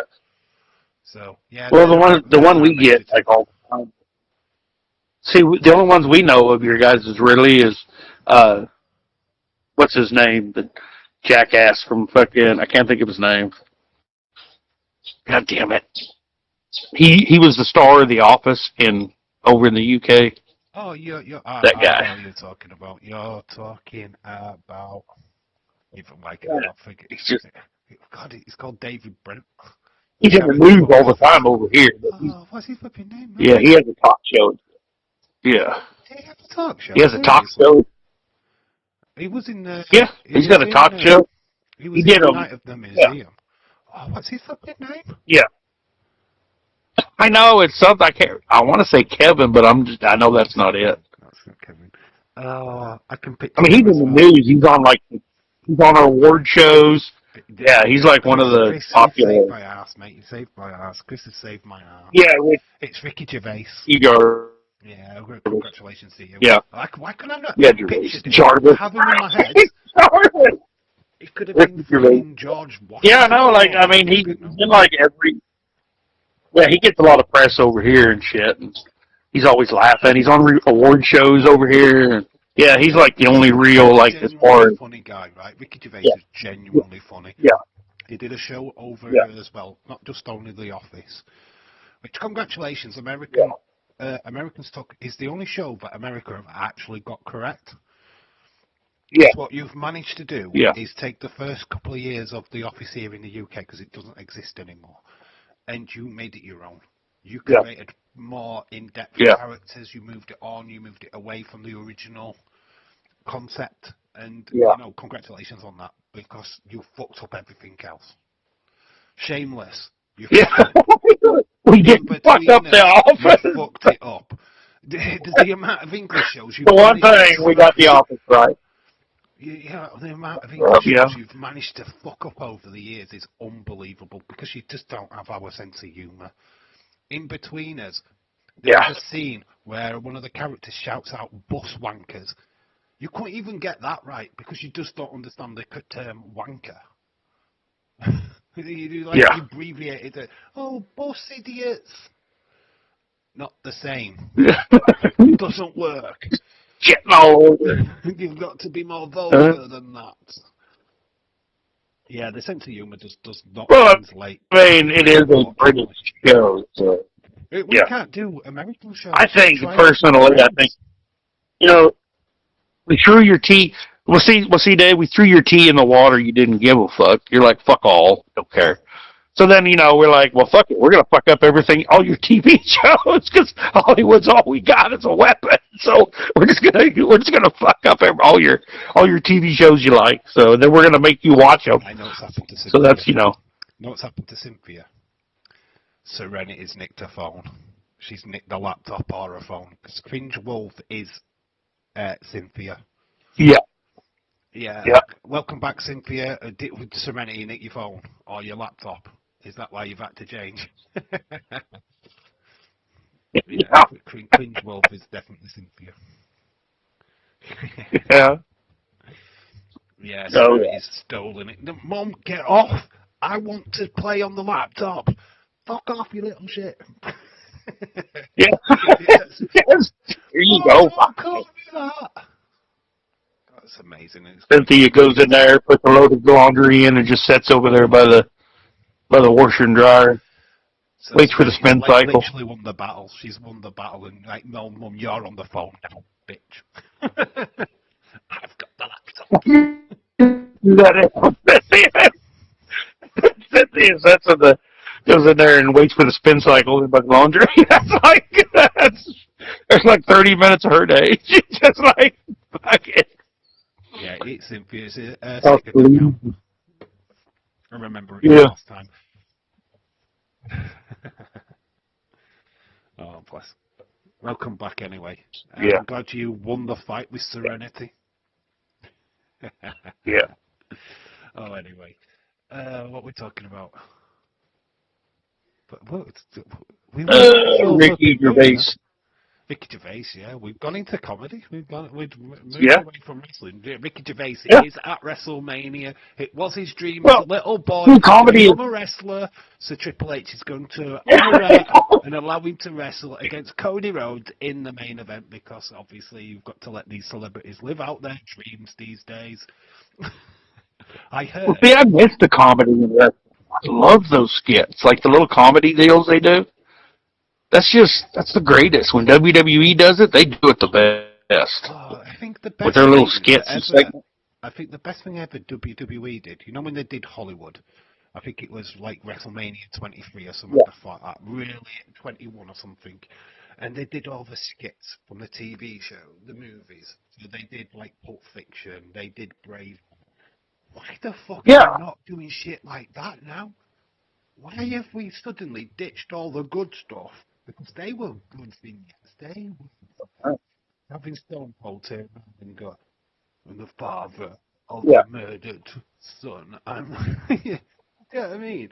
And this one day or the next, I will stomp a mud pie on you. You know what I mean? Why are we not doing that? Stomp a mud in your ass and walk it dry. Yeah, I know.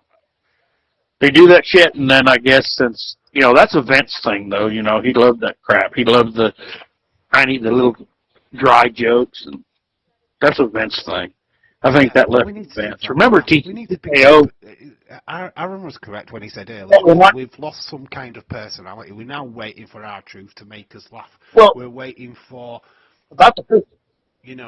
Kit Wilson. Well, see, you're going to be waiting for a long time because remember, TKO pushed WWE away from the Vince, anything to do with the Vince McMahon. So they actively, cut all this stuff. Triple H, was like, well, we need to move. There was such a drive by fans to move away from anything Vince McMahon. Well, that also has taken away stuff we like, the stuff we've grown up with, the stuff we love. And I mean, so TKO it's dry, and quick shout out to moving everything Vince McMahon done. And quick shout out to D McManus, 7404, watching Raw here from 1999, reliving memories of the youth. WWE has gone too soft. Yeah, totally agree. Completely. It's the censorship. It's not WWE. It's the censors. It's the TV networks. We just don't get away with doing that kind of stuff anymore, unfortunately. Yeah. I wished, you know what, I want a fine line. I thought when we went to Netflix we were going to do a fine line between what was, adult and PG.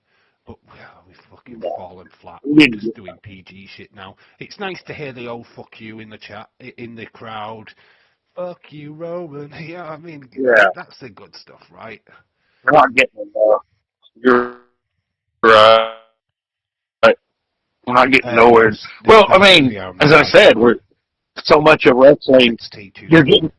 You're going to get you know when TKO takes over and they move away from everything WWE, everything Vince McMahon. Well, Vince McMahon was WWE for a long time, so it is what it is, and we get what we get, and there's really nothing we can do about it, which is sad.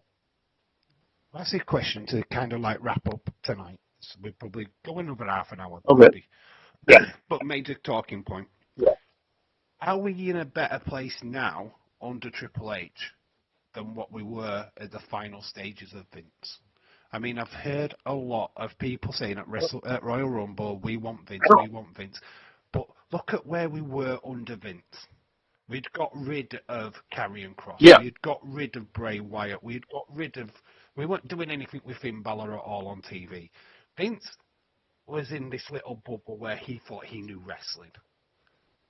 We've got Triple H. Yeah. Yes, his booking's questionable, but he has brought back Bray for his final run. He brought back Karrion Kross. He's done everything the fans wanted Vince to do. He's done all that, but yet he still gets criticised. Upward sadness.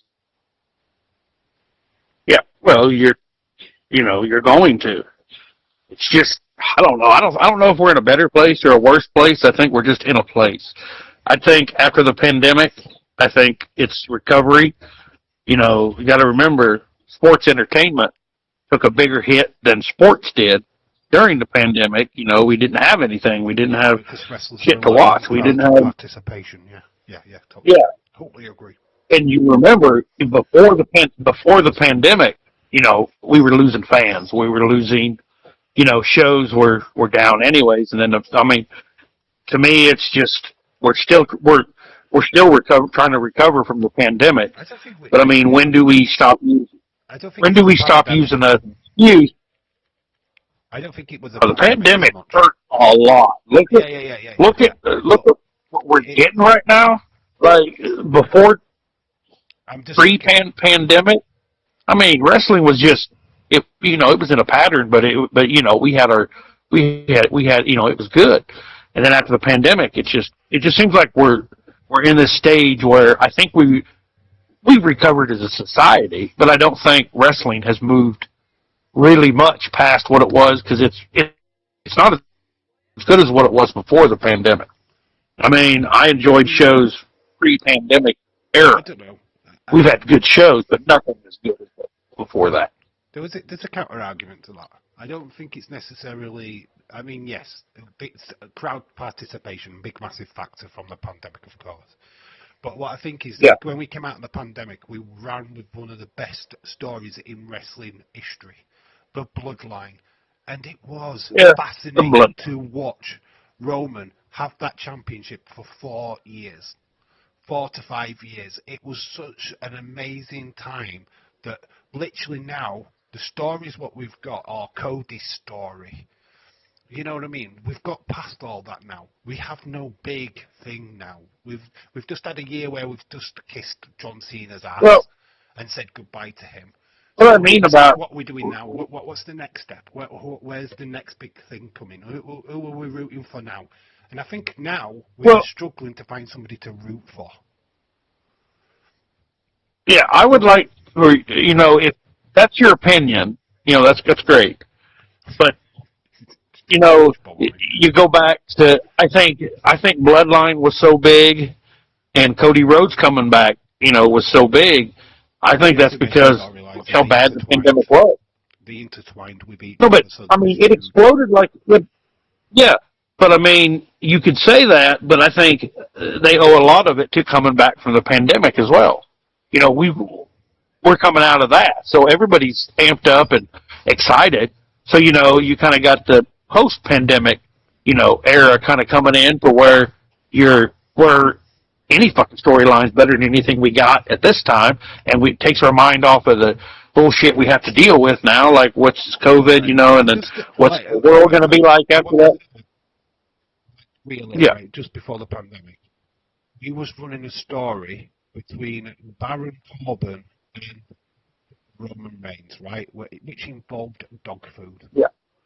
That was a Vince thing. Yeah. any Yeah. fucking storyline. I mean, honestly, I you love could it. just wipe shit off a shoe after the pandemic, and it would have been Okay. better than that fucking pile of crap. Yeah. Yeah. Let's be I like honest. Roman did. I Yeah, love. Okay, often I'm being honest. I before love the Roman pandemic. strapped to that. I fucking love. I love seeing Roman, but I love seeing Roman tight up to that fucking turnbuckle and getting dog food poured over him. Like that was like, fuck yeah, fuck you, Roman. Like I needed that. I was like, yeah, suck my dick, But Roman, you bastard. You know. the thing is, before the Yeah. pandemic, Vince gave us the WrestleMania we all wanted, right? He gave us every fucking baby face that one we wanted to won. So WrestleMania Yeah. 34, Kofi Kingston won the title off of Daniel Bryan. Yay! So came back, Yeah. his opponent, I think it was Drew McIntyre. Yay, big return, yay. We had obviously the main event, Becky 2 belts. Nearly every single match pleased the fans. And then we came out of it, we're all, what do we do next? Kofi went on one of the worst title runs since Yeah. or before Jey Uso. Yeah. Do you know what I mean? Because Kofi was never meant to be champion, right? Yeah. That was Ali. He was not. Ali was There meant to is be the champion. no Ali way. got injured. Yeah, He was meant to get the mega push, not Kofi. Kofi Yeah. went into that as a champion because we wanted it so fucking badly. And then when you Yeah. realise that his major feud after WrestleMania was going to be Dolph Ziggler, and it was. Yeah. He was just thrown into a program with Yep. Dolph Ziggler, which is like, people were just like, what the fuck is this shit? Ooh, why do we care Yeah. about Well, Dolph Ziggler? What the fuck is going off here? So, you know what I mean? He got thrown, and then obviously when Brock came back and squished him in seconds, yeah. it's because that's what Yeah. needed to happen. Because that title run was shite. It was Yeah. garbage. He had Becky 2 belts and Because Seth it's as tough. Yeah. champions. It's tough. They were thrown into a program with Lacey Evans and flipping Baron Corbin. Yeah. I think. So they did nothing with them. Do you know what I mean? It was like, Yeah. we got what we wanted Yeah. at that Mania, and then it's like, yeah, here's what you wanted, but this is what you've got after. You know, 'cause we haven't got anything else Yeah. to give you because we can't really do anything. It's like, do us wrestling fans deserve what we want? So I don't think we fucking do. I think we get it wrong massively. No, I don't think not with as many fans and as many opinions that are out now and and available, and a lot of the opinions we give, like even me, for instance, sometimes I'm just in a shitty mood, so I'm just gonna crap on anything anyone does. So I mean, it's information. Like It's that. Wrestling Ross does that a lot. He just comes into the chat and goes, "Look, yeah, shit." It's like, you yeah. don't really enjoy your wrestling, do you, mate? Yeah, like I mean, I could find something. I try to find stuff to enjoy, and I enjoy a match, and I even enjoy it when they fuck up because that's funny for me. I'm like, ha, you botched, you piece of shit. Yeah, the botches are like, They go. yeah, but I love to see the botches. When they botch, though, Yeah, it makes it real. And that's what we love. Mhm. That's the whole point of it. They fuck up. We yeah. go, I love when they do they're like the real top now. rope moves. Like the top rope moves, they completely miss. Or seeing the guys, seeing the Do you watch wrestling now? I watched Triple A last night, this morning. girl scoot across to get in position. I watched Triple A this morning. Yeah. And it was La Parka versus Cartwheel. Cartwheel goes up. And clearly, La Parka had moved like 10 hours ago from his spot. He wasn't there. Even when Jack Cartwheel was climbing the fucking rope, he wasn't there. Jack Cartwheel hits this fucking move to a mat. La Parker's having a cup of tea in the fucking corner, which he's just made, and put two sugars in.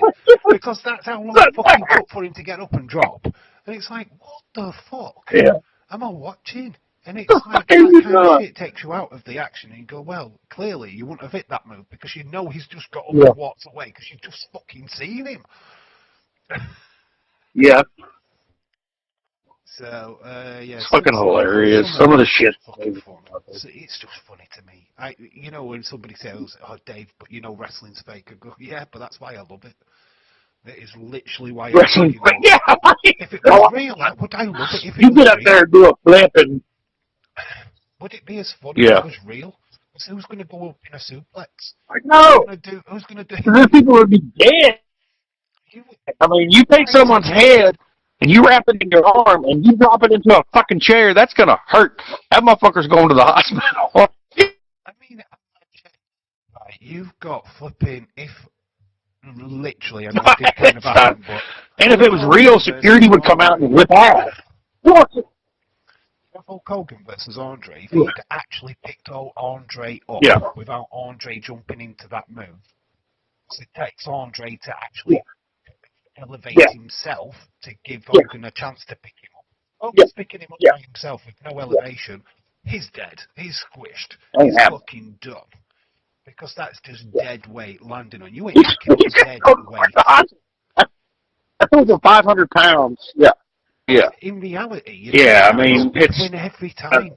Your earthquakes, your typhoons, your Otises would win every match because there'd be no guy what could pick them up and put them in a fucking finishing move. There'd be no go to sleeps because who's getting themselves in that position? No one. They're just yeah. willingly letting you Fuck all. pick them Fuck up. all. Nobody. So you go Yeah. back down to college level wrestling where it's just mat based stuff because there's nobody's fucking letting you pick them up. I don't know. College level wrestling here is actual wrestling, so I don't know if that's they're still in a circle and they're Oh, I know, I know. We they're don't have still that here. We don't do that here. That's not a thing. We don't have that no. Greco-Roman stuff. It doesn't happen. Yeah, we got It's some not real at our fucking schools. wrestlers. We do a different version at dinner time where we get in a circle and two kids just beat the shit out of each other with no wrestling moves whatsoever. And it's Yeah, usually we have that everybody's here, but money.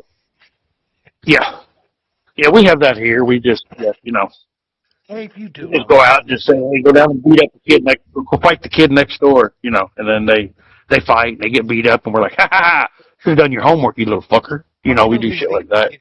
the famous guy. Well, said the quote, "Wrestling's real to me, God damn it." I had him. I think I still have him on my Twitter. To be honest, I do follow him and he follows me back. But he was the Oh yeah, "Wrestling's real to me, God damn it." That guy, Dave. yeah, He's called Dave. that's Actually, cool. he's called Dave. It was me. Yeah.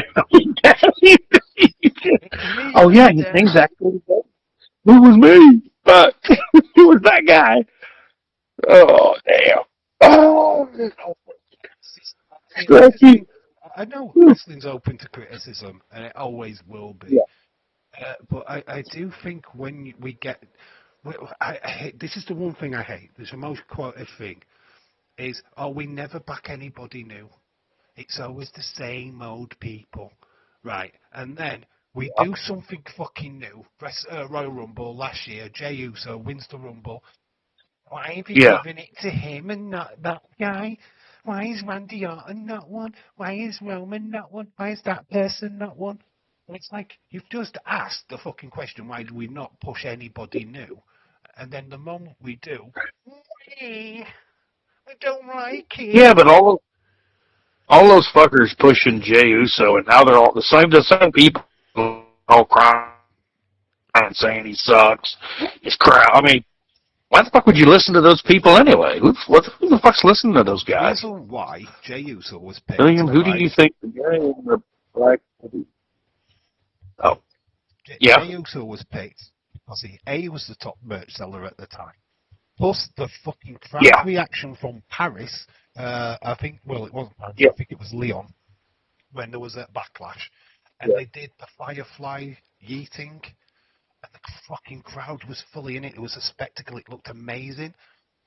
I mean, Yeah, he was he's one calling of like those born talking as there a about rock. the riots. But for Yeah, the crowd participation yeah, and the kids and the merch sales, what brought the kids in for Jey Uso? That's why they did it. That's why they put the championship on yeah, him. That's why they made him win Royal Rumble because it was nobody saw it coming. They did something great. They did something that nobody thought of. Nobody backed Jey going into that Rumble. And if you did, you're lying out of your ass. yeah. So when they do the shocks, and they do something what is out of the norm, we still fucking shit on it. So Yeah. this year, when they go, here's it, let's give it to Roman then, the person that everybody expects to win, because why should we do a shock? Why should we shock the fans? Why should we let LA Knight win? Why should we let that other person? Why should we give it to Penta? I mean, imagine if they had to give it to Yeah. Penta, that would have been fucking huge. Giving it to LA Knight would have been Yeah. huge. It would have been, oh my god, WWE are actually doing something different. Oh my gosh. It would have been huge news, but obviously they're not going to do that because they're playing it safe. Because we shitted on Yeah. them when they did do something huge the year Yeah. before. So they've gone, nah, we'll Yep. give it to the safe guy. Here you go, Roman. Yeah. Yeah. Complain. And they're going to complain anyway. You can't never make everybody happy. You can't. You just do your own thing. I'm just.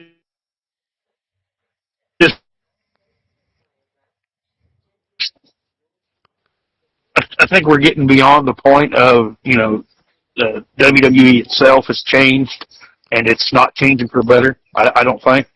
I mean, we're getting less quality matches. We're getting storylines are just like who's writing them. I think there was the problem with Yeah. I think with the problem with WWE right now is that once your likes of Brock Lesnar goes, Roman Reigns goes, CM Punk goes, Seth Rollins goes, who are the next guys up? You look at Penta, he's in his 30s, going into his 40s. You've got LA Knight, what's not going to be around. He's 40 odd. He's not going to be around. Damian Priest, he's not going to be around. You've got all these people that are in the 40s. And then when you look at the young pups, you look at Javon Evans, he's too young. You look at Theory, he's too young and not over yet. Grayson Waller, he's too young, not over yet. Who are the next guys? I mean, you've just brought in Powerhouse Hobbs, Royce Keys, he's in his 40s. So these people in 10 years' time are going to be gone. So Well, what about Gunther? How much time does Gunther got left? That's Yeah. This is the thing. We have now got to use these aging guys to get the new guys ready. Because once these guys like Seth are fucked off, we've got to cope with Breaker. We've got to cope with Theory. We've got to cope with Waller. We've got to make these guys look fucking brilliant. We need to fucking really sell these guys. Because if we don't, we're just going to have this flat show with guys we don't give a fuck about. Because once Seth Rollins goes, we'll be moaning that there's no more Seth. We'll be moaning there's no more Roman. We're already upset that we've lost Cena. He's not coming back to do anything. We've lost AJ Styles recently. We're losing all these big fucking names who we love. But we haven't done enough for us to go, who's the next guy we're going to love? Who's the next thing? You can go and love LA Knight, yeah, sure, but he's not going to be around forever. You can go love Jey Uso, but he's just not got it. He's got it at tag level, which is great. I think that's where his wheelhouse is. It's like when Dave says about Sami Zayn and a world title. No, Sami's not a world champion. He was at NXT level. Great. I think that's the highest he's ever been. Mid-card level. Been multiple time Intercontinental US champion. I think that's his wheelhouse. I think that's where he lives. I don't think you are backing a pay-per-view with his face on it, unless it's in Canada. He's not your poster boy. He's never going to be the marquee main eventer. I hate to break it to people. He's just not. Also, I think that we're not really going to have, anything to do with dark characters, unfortunately, because you see what Aleister Black and you look at him and he's just, he's mid-card at best. Wyatt's, they're in the tank. They're not really doing anything with them. They're not waiting for Alexa. I think. They're there to make them there to do any of those like the dark. Yeah, but they're not going anywhere. They're not doing anything with them, and it's just okay. Well, you want to sell merch? Okay, put Alexa with the Wyatt. There you go. Lily Doll and the Wyatt and all that good stuff. It's not going to do anything. Who who are they feuding against? What are they doing? Yeah. Alexa just stays in the tag division with Nikki. That's it. As you just said, they're selling merch. So, I mean, Alexa can sell Lily dolls. Alexa can sell Lily dolls without the Wyatts. That's not gonna. I mean, then when there's no you got Nikki.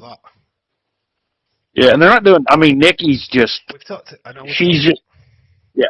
Yeah, we've talked about the Wyatts. We've talked about it before. It's just those. If they were going to use Alexa in that storyline, she should have had a faction of her own. She could have had Karrion Kross. She could have had Scarlett. Yeah. She could have got Aleister Black. You had so many dark characters around that she could have pulled. Well, you got like Shiloh and gone up against the Wyatts, and it would have been you're like, all right, okay, we see where they're going with this. Yeah. But but see, like even in that, they're building what Tatum, Paxley, Shiloh are the two most standout. You know, we got Stephanie up there already. You know, those are darker characters. You know, so they're still, but why they're not doing anything with the dark character? You know, they're not WWE's not promoting or doing anything with them. So why have them? Why build them if you're not going to do nothing with them? Why build more? Is that put up Trick Williams? We're moving up over Femi. All right, you've got Ethan Page and Ricky Saints are holding the show together at the moment. Silo Hill is doing okay. I'm not a massive fan of him. I haven't seen enough of him to give a shit, to be honest. And I think that's what the 50% of he's basically Dean Ambrose are not over. They're not over. Ricky Saints is over because of what he did outside of WWE. Pretty much same with Ethan Page. Their reputations are outside of NXT. So they're popular because of that. Same with Joe Hendry. But when you look further down the card, who else are you invested in? Josh Briggs, not used that often and losers. You've got Alexis King, which they should do more with. I'm interested to see what they do with this new faction that he's building. That could be fun. But yeah, you're struggling to find a big name. Miles Bourne, is he that big? There's not really any like. I know why, like Shiloh, he looks like Bray Wyatt. He looks like he could be one of the Wyatts, like he could be their brother or something. He's tall. He's great in the ring. He's got, he can flat go. And I mean, and he's smart and he hits his spots and he's good.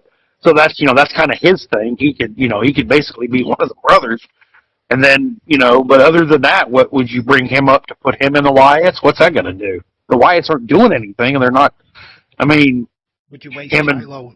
Him and Bo Dallas in that position? Would you waste him in that position? Yeah, because he's just going to flounder. He's not going to. What's he going to do when he goes up? Be the Uncle Howdy? Like he's taller, he's bigger, so he's more imposing. But I mean, he's not Rowan. He's not Braun Strowman. I mean, Keanu Calver's just got up. He's doing a bit in Evolve and NXT. I mean, he looks impressive, but his marketing, which is off at the minute. Yeah. I don't believe he's the big next thing. They need to make me believe he's like Opa Femi style. Well, but he's just coming in punching people. He's a boxer. Okay. We all know that if a boxer faces a wrestler, the wrestler's going to win, right? Yeah. In real life, a boxer is not going to make it if he faces boxer versus wrestler. Well, they're having him come in as a boxer, just beating the shit out of everybody and knocking everybody out, and he's not even wrestling. What the fuck? Someone tap that son of a bitch. Williams at first. He was boxer. Yeah, it's like tap that son of a bitch. Someone just lock him up and get him the fuck out of there. Like, it can't nobody. He's such a great boxer that he could beat any boxer in the world. Are you bringing him up and going to put him against Logan Paul and fuck up Logan Paul? Like, what's the thing? Logan Paul, I mean, what are you building him for? I mean, we strongly talk about how great the female division is. NXT, main roster, it is fucking phenomenal. Some of the best female wrestlers, especially like in Evolve, NXT. Honestly, you could handpick 5 what would be main roster ready today. Yeah. You know what I mean? Right. I mean, on the female... probably Kendall Gray's probably ready. Jordan Grace obviously is on the main roster now. Well, she just lost to Jade. So Ruger's ready. Yeah. Yeah, but... Lola Vice is ready. I think people they set in NXT too long. If they're good, call them up for a storyline, put them in it.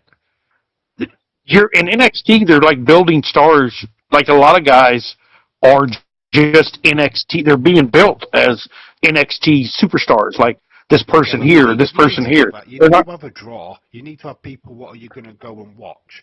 If you like moved Ethan Page up or Ricky Saints up tomorrow, who then are you watching in the men's division? And That's the like with question. some, You could okay, move them up, but then who are you fascinated in? A lot of people tune into yeah, NXT because of Ethan the Page. A lot of problem. people tune in because of Ricky Saints.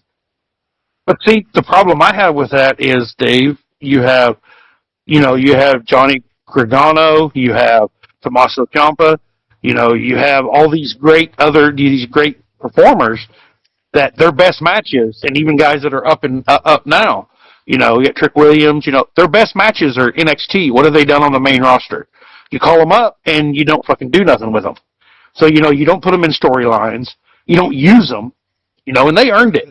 Yeah, but that was They a were Vince built thing. as That was NXT definitely a stars. Vince Yeah, thing. but, And yeah, Vince used to and do that's that what I just mean. to Like, wind Triple H up. yeah, Why do you think he yeah, booted like, King's okay, Cross? yeah. I mean, it's like, okay, like Alexa Bliss, she got to come up from NXT, and what did she do? Well, look at her. What? She moved and went up. No, she went up and became the first woman to win Yeah, both Raw and SmackDown titles. She was the first one to yeah, do it. They yeah. pushed her to the fucking moon when she went up to the main roster. Oh, Uh, yeah. yeah, they did. That's what They needs to absolutely happen. fucking. They If put you her want to completely build, up on that last but if season. you want to build these stars, but if you want to, okay, how long was she in NXT? Do you get what I'm saying? She wasn't even. You You know? know what? To be quite honest with you, when you actually look at Alexa Bliss's career in NXT, she was a valet more than a Yeah, wrestler. she wasn't. She was a That's what I'm valet, saying. and she came in as a Yeah, flipping cheerleader with sparkles. yeah. Like that's what I mean. Like Do you know what I mean? She wasn't.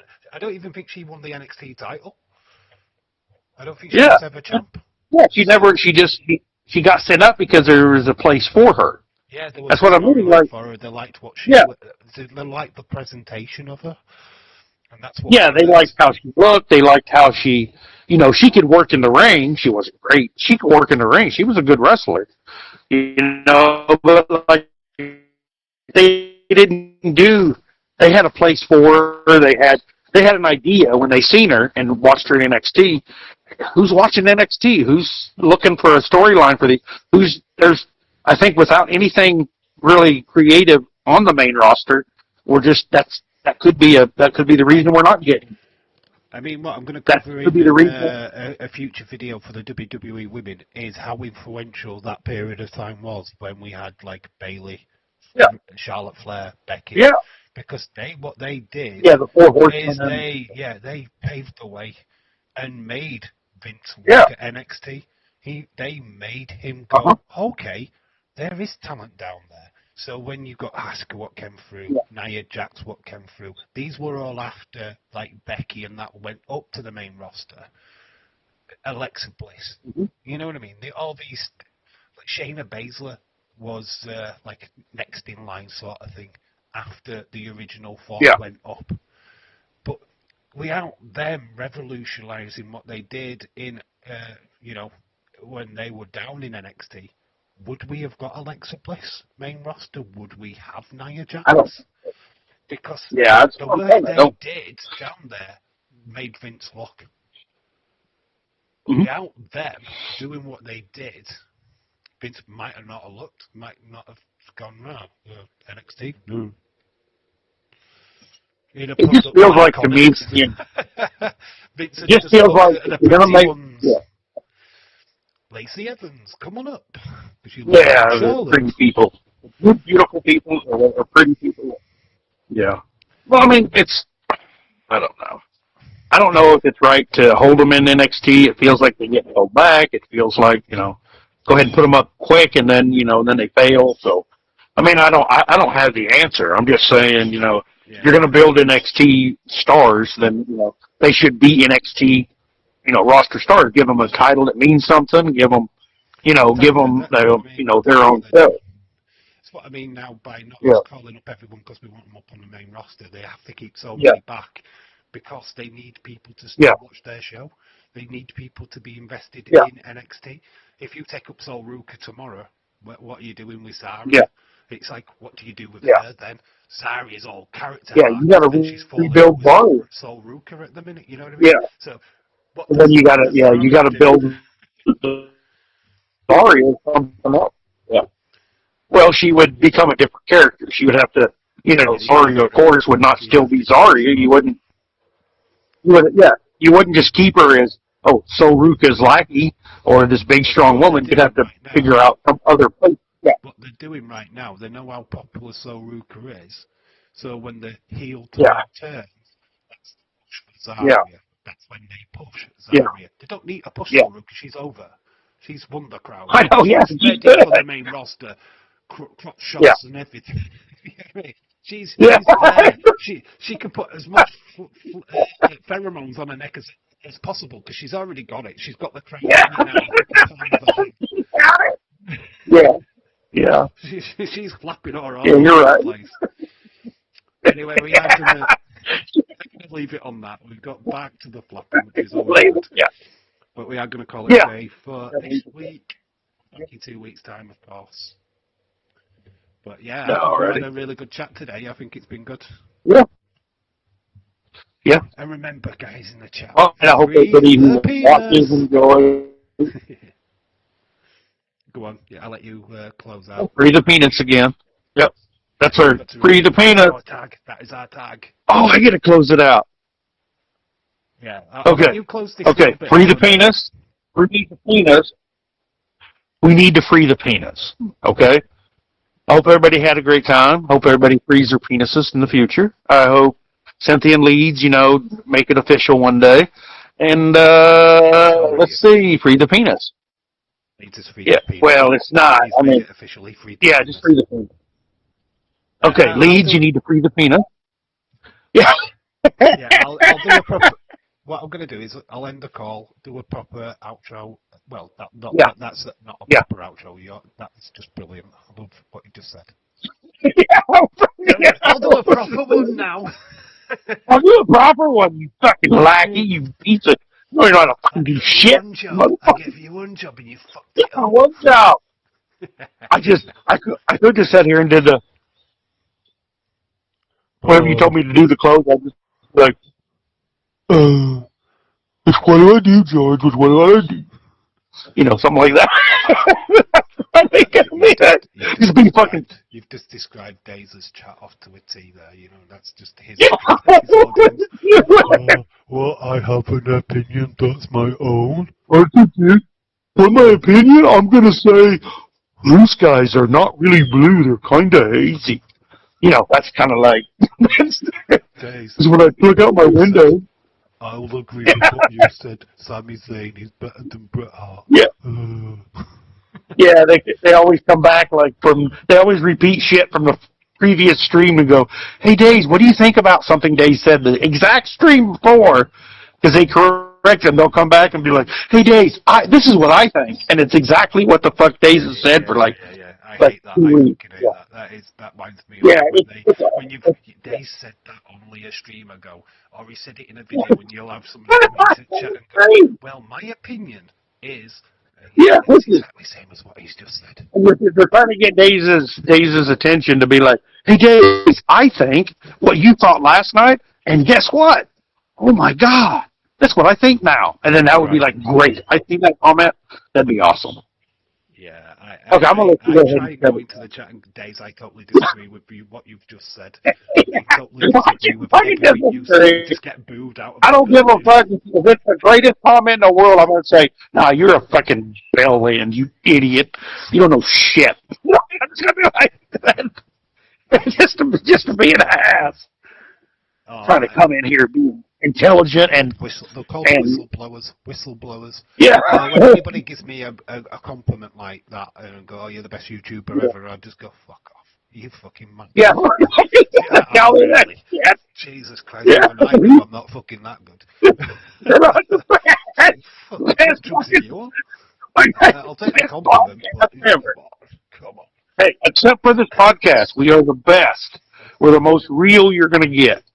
on a I know podcast. we're the best podcast out there. Yeah, we're the best By podcast. none. They're all like flexing you. Yeah, yeah. I'm not blowing my own trumpet. I wished I could, because that would. Yeah, we always go. Wait, didn't Marilyn Manson? Wait, this little off. Marilyn Manson removed ribs to suck his own dick. I'm just saying, Marilyn Manson I've took many a had vertebra. 7 ribs removed so he could go down on himself.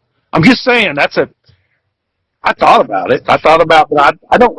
It is literally the man's mission. If he could reach Yeah. his dick with his mouth, he never need another woman. Yeah. Well, like women, they got stuff on, so someone's got to do it. And hell, I don't want to be with another dude, but I mean, I really don't want to. No, I'd rather go on down on myself than be with another dude. I mean, Cynthia's laughing, right? But if she could reach her vagina with her tongue, she would. yeah, She would be all day. If she could get down there, she'd be on town all night long. Oh, holy shit! Imagine if we went down on ourselves. That's how we were able to like implant some kind of communication instead of staring down at our phones. We're all just down there doing ourselves on our private parts. We go from staring at a phone walking down the road, just walking down the road. On this lovely note, we're calling it a night. Yeah. We'll leave you with this lovely thought. This is a public announcement. Yeah. We'll leave you with this lovely thought. Yeah. If you could, you would. That's the whole slogan. If you could, you would. If you could. If you could, you would. Anyway, it's been lovely talking to you, William. Good night, my friend. And, I look forward to the next podcast. 2 weeks' time. Oh, I look forward to seeing you in the chats in the future, of course. Oh, yeah, always, man. I always drop there. Yep. Love you, brother. Take care. Take care. Bye. Bye. Bye. There we go.